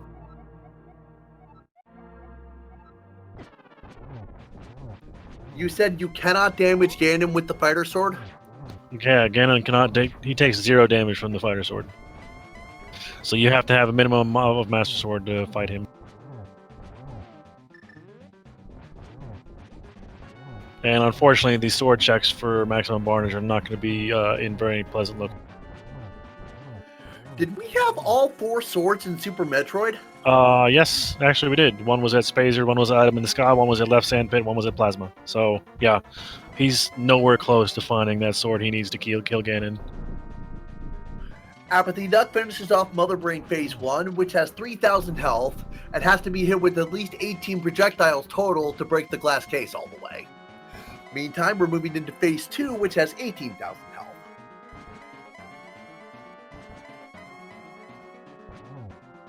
D-Web, I actually have no idea what he didn't check. That was 2 hours ago. I couldn't tell you what I did 2 hours ago. Besides, if I wasn't sitting in this chair.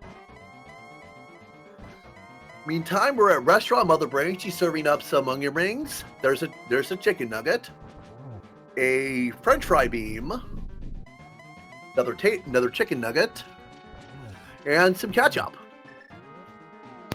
Huh. It's kind of making me hungry.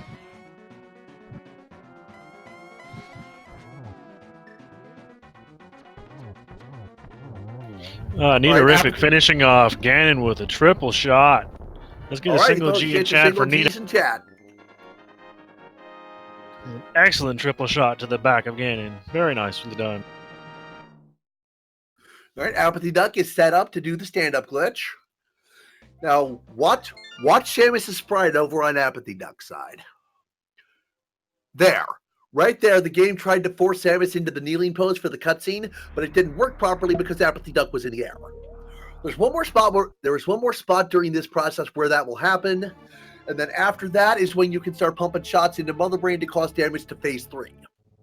Phase 3 has 36,000 health, and there's actually a popular misconception that you can softlock the game by dealing too much damage. That is not how that works. What you need to do is avoid having a beam shot on the screen when you transition to Hyper Beam. You can drain Mother Brain's health all the way, and then she'll just die. Yes, Aussie 101 did that last night on the Hard Logic seed. So it destroyed my misconception.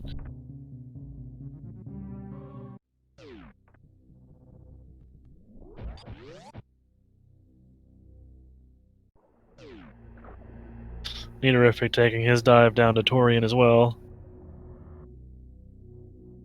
Maximum Barn is making his way through Firebar.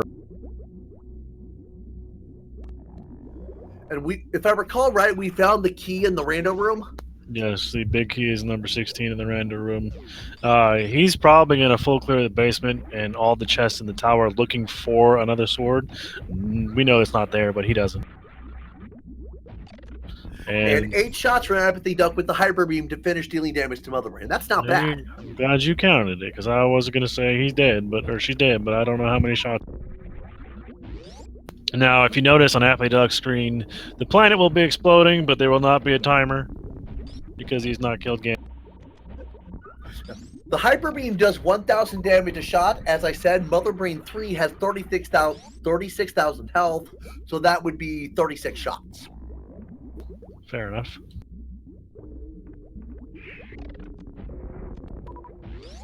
An excellent shine spark out of there.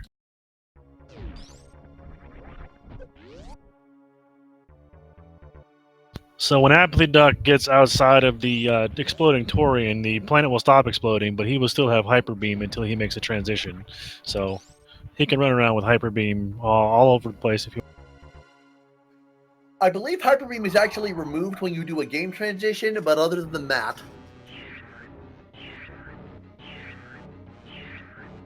Maximum Barn is dropping down and taking on the Ice Armos, and if you blink, you'll miss. Unfortunately, Superb, he cannot save the animals because after leaving that room, the game transitions back to standard Super Metroid. So he's now transitioned out of Super Metroid and is going back to Link to the Past. Nita-rific did not get the baby. Ooh, it lost it right at the end.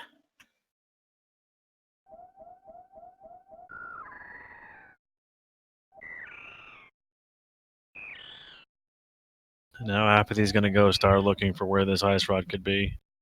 And Nidourific faces to the left, right, as the baby Metroid lets go. That makes Samus's standing up animation about 45 frames shorter. Amazing how 45 frames can make or break a race. Apathy's going to check the big chest of Thieves Town that he's left behind, wondering where this ice rod. Speaking about times, considering these races take up to 4 hours, the number of times I've seen people finish within 2 or 3 minutes of each other is just mind blowing. Today's seed has been fairly linear. It's basically said, hey, you got this item, go there and get this item, go here and get this item, blah, blah, blah, blah, blah. So, I mean, those kind of seeds, you'll see lots of people finishing at the same time. But it's the ones where the seeds have stuff all over the entire world, where it leads people, whoever has the best routing decisions makes it to the top of the food chain there. Personally, those are my favorite kind of seeds, where there's a lot of variation in what the runners can do and when they do it. Ones like this, where it's basically there's one route who can do it the fastest, I'm not a fan. Yeah, I definitely like having a lot of variation because it gives you more excitement. Because it's like could be anybody's race. Like for this, to be honest, Apathy was leading this race for a long time until he orphaned that ice rod, and once he orphaned it, he threw his lead. Without knowing it, he threw it through the lead. Unfortunately. Barnage making his way through the gauntlet on floor 4. Oh, this is painful to watch with Fighter Sword. And he has to save Silver Arrows. Well, not really, I guess. He's always going to go find more. My favorite strat is to use Bomb Boost Medallion because I just don't feel like fighting these guys. I don't care if it takes time or not. I just don't feel like doing this crap. I hate ice physics in Link to the Past. Well, if you're not racing, if you're just playing to have fun, then that's absolutely a legitimate strategy. This is why I don't race. And Barnage gets a nice 0 cycle on Lammolas too. Apathy's going into Ice Pass looking for this ice rod. Superb 1980. I think there might be in Link to the Past. I'm not sure if there's one for the combo right now. Yes, there is absolutely a Sonic sprite for the Link to the Past combo. Right? He actually is blue for the first 2 males, and then he turns into like a red and yellow Supersonic for the red male. The Link to the Past randomizer has like 150 different sprites right now. I mean, anything from Link to Mario to a fish to a bottle to a ghost to my favorite is Rick Sanchez from Earth Dimension C-137. Who from what? Come on, man! It's Rick and Morty. Oh, I haven't seen Rick and Morty. Oh my goodness! Well, you and I can't be friends anymore. Hey, Maximum Barnage did just find our last shield upgrade. That's always helpful. Just more lag.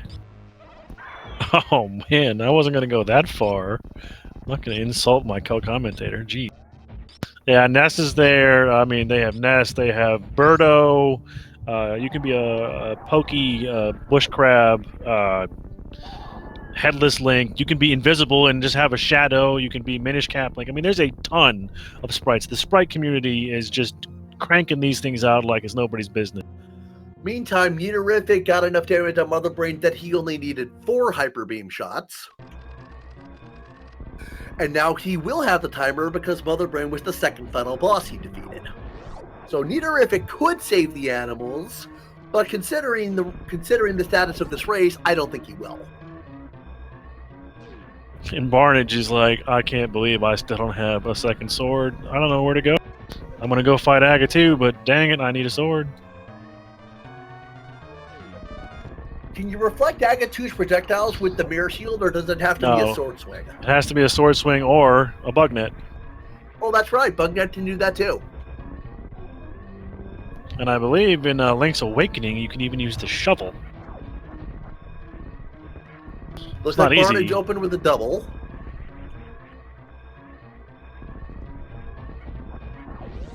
Got a single to follow.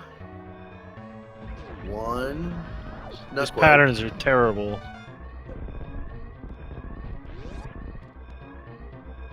And now it's like really desynced, so it's really hard for him to get any more doubles. There we go. Yeah, Aga 2 just not cooperating. A real cutie. All four swords were inside of Super Metroid. And one was in Spazer, one was an item in the sky, one was in left sandpit, and one was at Plasma Beam. Vanilla look. Alrighty, ladies and gentlemen, Meteorific has finished at 2 hours 58:33, which is good enough for third place. Second place was Querity 1605 at 249.05, and first place was Aussie 101 at 246.04. Let's get our GGs in chat for Meteorific. We'll see if he'll come join us for an interview. He has agreed to the interview, so we'll see him here momentarily.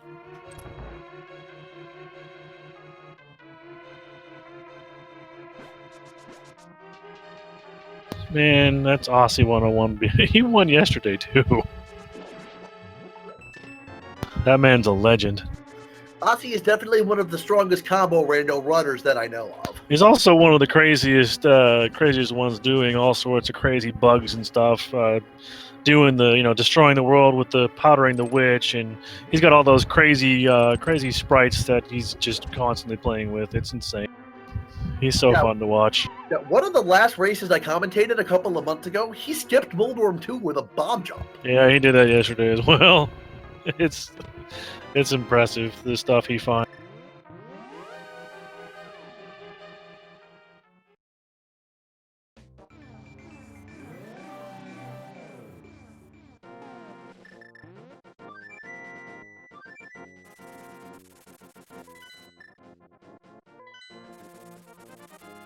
Apathy is desperately trying to find out where this ice rod could be. Aussie is in chat. GG Aussie. Yeah. I remember there's a trick in Frog Speedway where you fire the wave beam off screen and clip behind the blocks. Aussie was the one who I saw that in the tournament last year for the first time by Aussie doing it. Aussie's the guy who we make all the memes from. Like, he's the guy that just makes everything fake.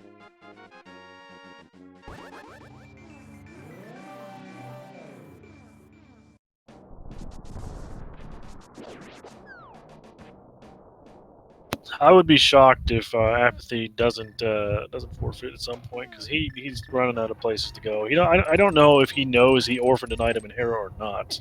And welcome to Meteorific. GG. GG. So tell me your thoughts about this seed. Could we please stop using the god for generating seeds? He's cursed. That's out of my hands, brother. I can't control that. Well, I kind of last location bow, but when I found Ice Rod where it was, I was kind of hopeful that everyone would last location. It didn't happen. I do believe you were the first runner to actually obtain the ice rod, so yeah, you did. Okay, so here's a question for me, Meteorific. In terms of the routing decisions you made throughout the seed, what did you feel best about? Sensing Mirror was in Meridia, though I started from the wrong end. Though if I had started from the back, I would have most definitely missed Tempered. Tempered doesn't save that much time, so... It was nice to see you go back for it. It looks like Apathy Duck is finally diving into the back of Hera to get his ice rod, which will put him in go mode. Meantime, Barnage is also in Meridia. If he checks the sand pits, he'll get his Master Sword here. Yeah, unfortunately, Maximum Barnage is in sword mode. Oh. All four of the swords in this seed were in Super Metroid, actually. Right, there was Sandpit, there was... Spazer, Item in the Sky, and Plasma Beam. Okay, I didn't check Plasma. But yeah, Bow was kind of trolly, and Ice Rod was very trolly. Yeah, unfortunately, that's commenter's curse. I said something like that during the seed, and it happened. So I'm kind of at fault. I blame the bot personally. That makes me feel a little bit better. Okay. Niterific, my other standard question. If, on a letter grade scale, how much fun did you have with the seed? It wasn't so bad actually. Didn't have to do a lot of backtracking overall, so I'd say a B. Good deal. I've definitely had fun watching this one.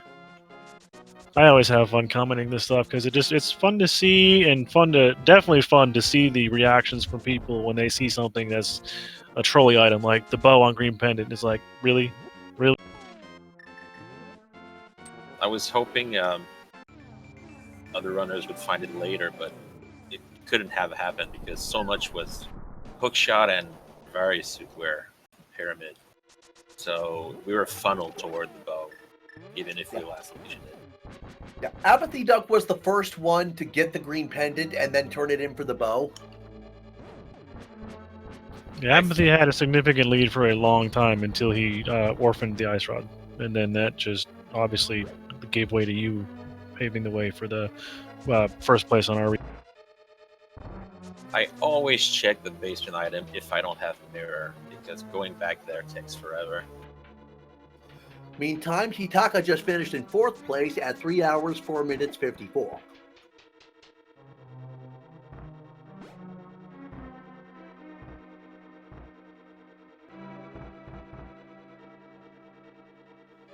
Alrighty then. Was there anything particularly interesting about the seed to you, Niterific? I was very happy that Meyer was combo slot, because it stopped me from dipping it.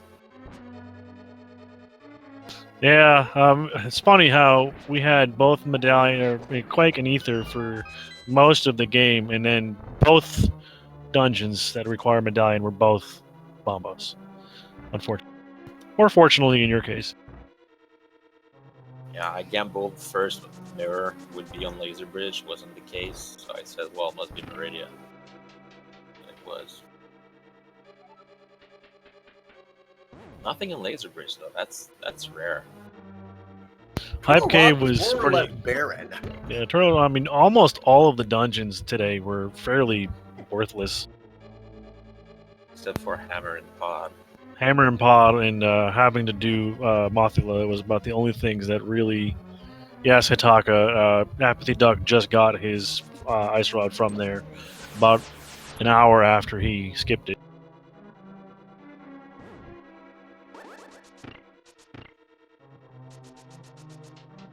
Well, I forget what I was going to say. Never mind. Barnage found his sword, and he's not particularly happy about it. Yeah, I think at this point, Barnage is tilted to the point of being perpendicular. He's just blew all of his ammo onto that pedestal, so he's not happy about it at all.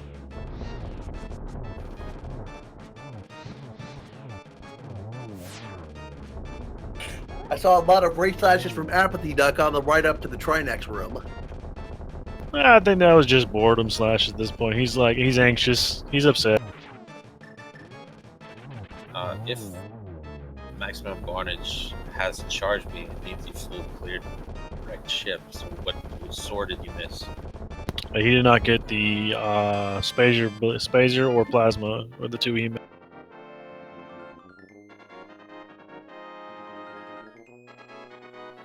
Right, so now Barnage is probably gonna head back to Link to the Past through the cross game portal, finish off Ganon, and then do Mother Brain. Right, and Apathy Duck just has to take down Ganon, and he will be done.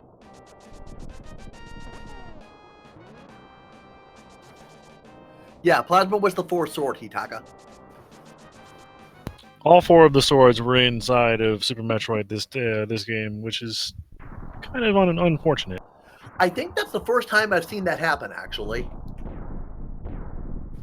How many? And then most of the beams were inside Super Metroid as well, except for Plasma. Spacer was at Retro Brand. Wave Charge was at Criteria Power Bomb. I forgot to write down where Ice was. I think Ice was in Brinstar somewhere. Ice was at the missiles before Mission Impossible. And Charge was at Gravity Suit. How about that Pyramid Fairy, though? That actually had some value today. And it had to have it because I had nowhere else to check after that. But yeah, Varia and Hookshot. Great value. At least pedestal wasn't required. I was tempted to go check it, but I said, the seed cannot be that trolly. Somebody did check it, and it was just Couch Gas, I believe. Full hard. Oh yeah, that's right. That's our container. So with Space Jump being in Lower Norfair, we were meant to climb Screw Attack Chute with Height Bomb Jump. I think logically. I would have to agree with you. You could Shine Spark from the Gold Torizo room too. No, use Gold Torizo room to charge Shine Spark, I mean. Yeah, but then you still have the worst room in the game to go through. Worst room in the game without Space Jump is just ew. I agree with you on that 100%.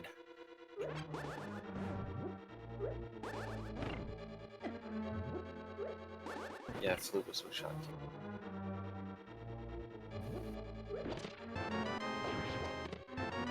Oh, so I assume Ozzy just Lava Dove. You'd have to ask him. I have no idea. Superb Solsky forfeited. We're unknown as why, but he did about what? About a 30 half minutes. hour ago.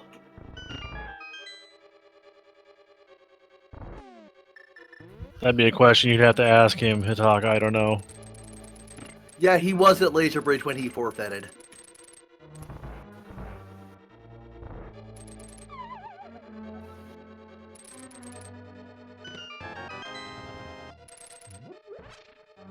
Alright, Barnage preparing for the baby skip as Apathy Duck is checking full left side.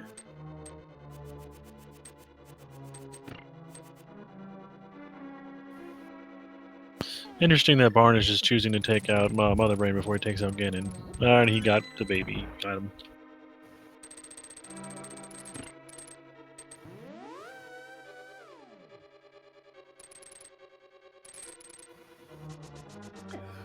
Barnage also remembering to face to the right.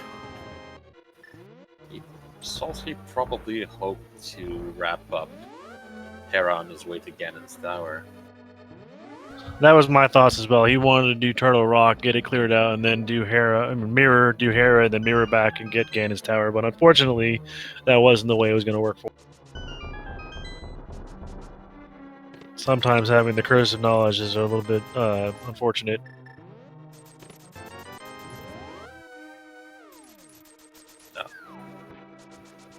Yeah, he knew Big Key was there.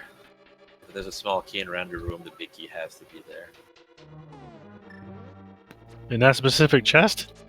No, that's if there's a small key, either in the Compass Room or Render Room, because of soft locking potentials, the Big Key has to also be there.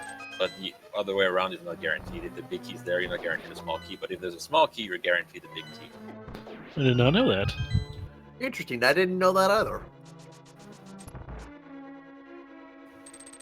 Logic-wise, I don't know a lot. I just play to have fun.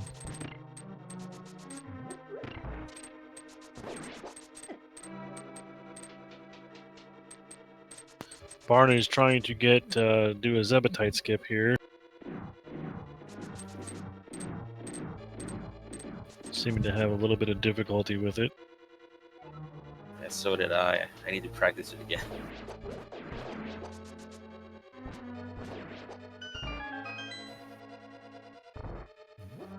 Looks like the pea shooters are trolling him a bunch.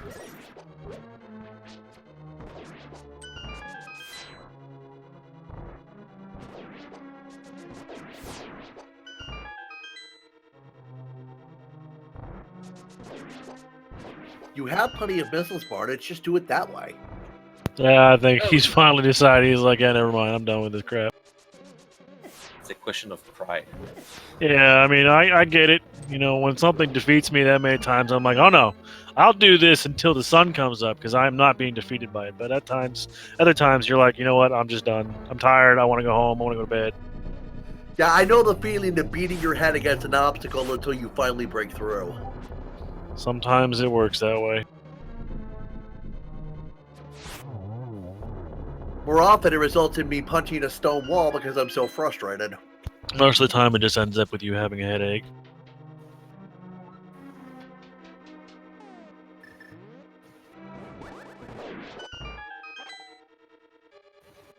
Okay, so once Barnage finishes off Mother Brain and gets out of the escape sequence, he can head back to Link to the Past through the cross-game portal in the parlor, and then head right up to the castle to transition to the Dark World and beat Ganon that way, right? He has to go down south of Link's house to get to the Dark World because he does not have Aga 1 killed. Oh, right, So he you has have to to kill Aga 1 to do that. Yeah, you have to go to the portal south of your house to get to the Dark World. It's kind of nice that we didn't have to kill Aga 2, and on top of all the other garbage we had to do on this terrible. I think the hard logic seed of last night took less time than this one did.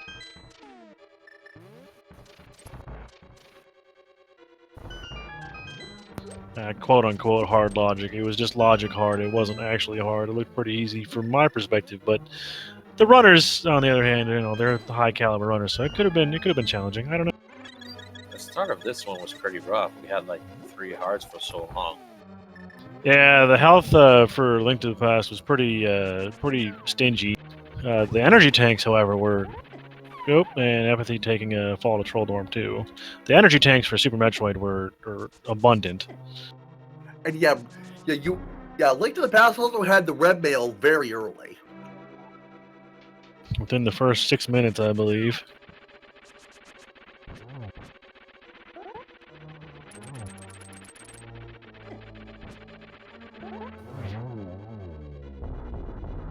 Apathy Duck finishes off Moldorm 2 as Maximum Barnage is pumping charge shots into Mother Brain 3.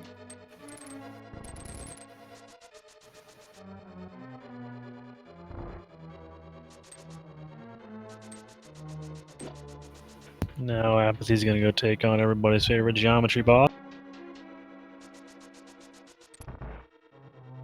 Oh yeah, to answer your question previously, what I was happy about was my sweep triple in the first phase. That was very nice, and then you had 3 singles, right? Yeah. So you started off great. That was a beautiful triple. And then the patterns were just like, yeah, you're not gonna get any more, so. Maximum Barnage finishes off Mother Brain with 9 Hyper Beam shots. And Apathy just got a triple on Aga 2 as well. Looks like single, triple, double for Apathy Duck. That's not bad at all. Now Apathy's off to fight the big pig, and Maximum Barnage is taking his casual stroll out of an exploding.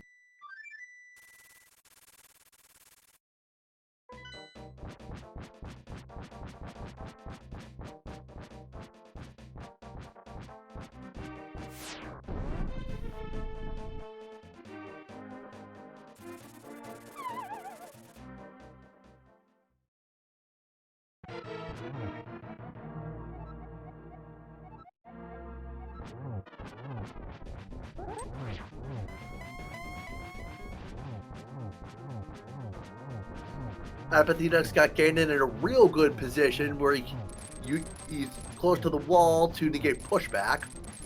Yep, and you just Very nice. Swack away.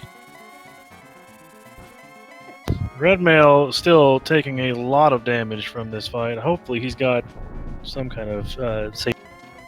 Although I don't think he's going to need it at this point because the rest of the damage is extremely avoidable. As long as he doesn't accidentally give Ganon a hug. Phase 2 is the only really dangerous phase. The Nate 2, I think Aghanim is Ganon in disguise, but I'm not 100% sure.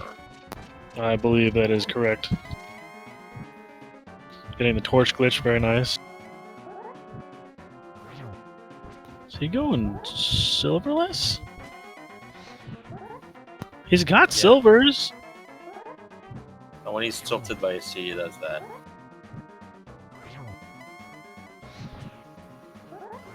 Yeah, at this point, he knows it's just going to be fun, so I guess I give him props for that.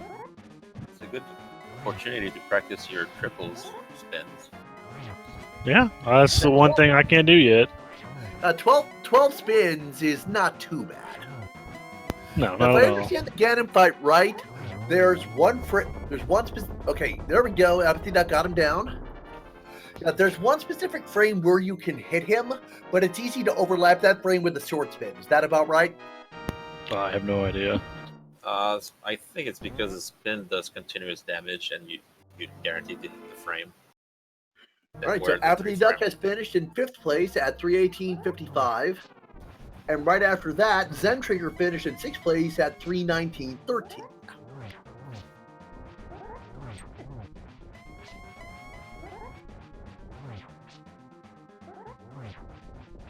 We'll see if Apathy joins us for the for an interview. I kind of hope that Nidorufic's not the only one we get. Apathy Duck, GG. GG. So, about that ice rod. I forgot. I was going to go and I forgot.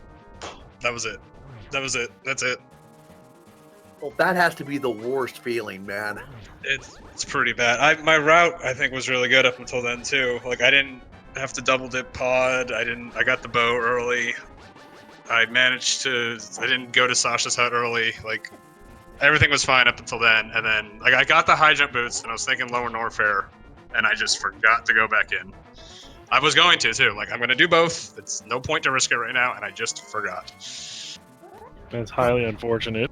Yeah, How long did it take you to realize you had forgotten? Oh, I knew immediately. As soon as I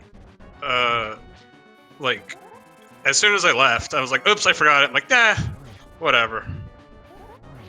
So, like, I knew the entire time, and then same thing with Spike Cave. I do that all the time. Like, when I do Beast or Dark Death Mountain, I just forget to go to Spike Cave, so I was pretty sure it was there, or... honestly, when I saw the forfeits and the early finishes, I kind of thought Thieves Town, just because if you could put off Thieves Town, there was nothing else in there. You get the hammer, then you do Thieves Town. I thought that was the most obvious. And then I did Ice Palace for the same reason, where when you were looking for the hammer, you could have done Pod or Ice Palace. So that was my thought. At Mire, I didn't think it could possibly be there at all.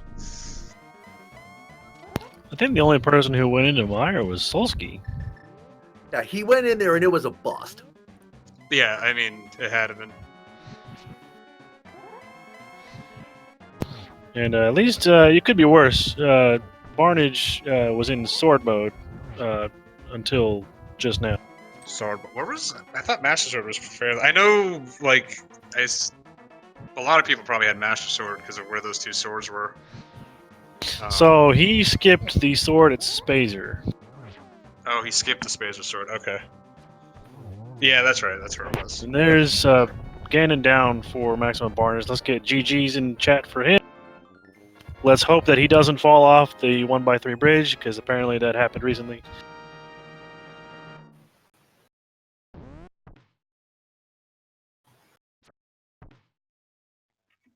Alrighty, Barnage has officially finished in 7th place at 3 hours 22:13. So, what are your thoughts about this seed apathy? Honestly, the bow was the really bad one. I don't think the ice rod. The ice rod is just on me. I can see people putting up the bow and the hammer, and I got those super early, so I was feeling good. I mean, I don't know, but I wouldn't be surprised if I was the first one to both of those. Yeah, you are correct. You were the first one to get both of them. Yeah, so just my one brain fart. Like, I think I would have finished really well if I didn't do that. And then my Ridley death, I mean, that was just dumb. Like, I can't tell you last time I died to Ridley in this. That was unfortunate, but at least you didn't have too much loss at that point. It's pretty, like, 5 minutes since I didn't save or anything. It is a loss of time, but other than that, it's not much of anything else. You know, it's just unfortunate. But sometimes stuff happens. Everybody's allowed to have a bad day. Yeah. It's one of my standard questions, Apathy Duck. In terms of the running decisions you made, what were you the happiest about? The Skullwoods play with that fire rod. Yeah, I think- Skullwoods or early Skullwoods paid off in spades for you, for sure. Yeah, I mean, that one was, I mean, that's, fire rod doesn't lead to much, but I was kind of at the end of the rope of obvious places, and so I decided to chase that. So yeah, I guess I'd say that. And then going into pod, taking that immediately into pod. I almost did Skullwoods into pod, like straight, before handing in the green pendant. I was like, well, no, let me fully chase this down. So I think that those two decisions. Gotcha. Other question. Letter grade scale, how much fun did you have? Until Hera A, and then after that, like triple F minus. It wasn't that bad. Come on.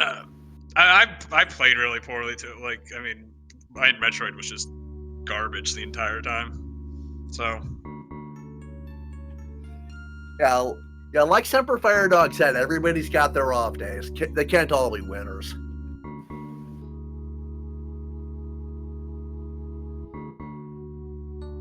Yeah, everybody's allowed to have a bad day. You know, I mean, can't win them all unless you're Aussie. yeah, well. All right, Neaterific, Apathy Duck, you have any final comments you'd like to make on the seed?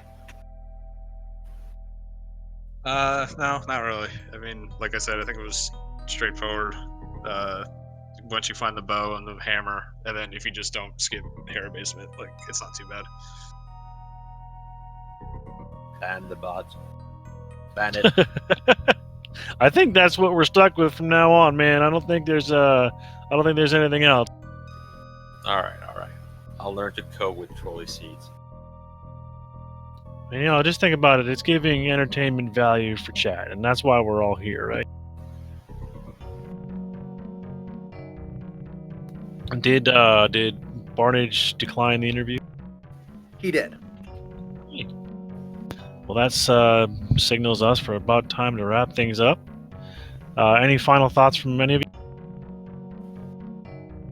No. That was it. All right, then, ladies and gentlemen, tonight's seed is concluded from the restream. There's a whole bunch of stuff coming up soon, but before we leave, I would say give our runners a follow, give myself and my co-commentator Big Bach a follow, and definitely give Mind of Me a follow. She solo tracked this entire run, and she is amazing. But other than that, I am Semper Firedog, and I will see you guys on the next one.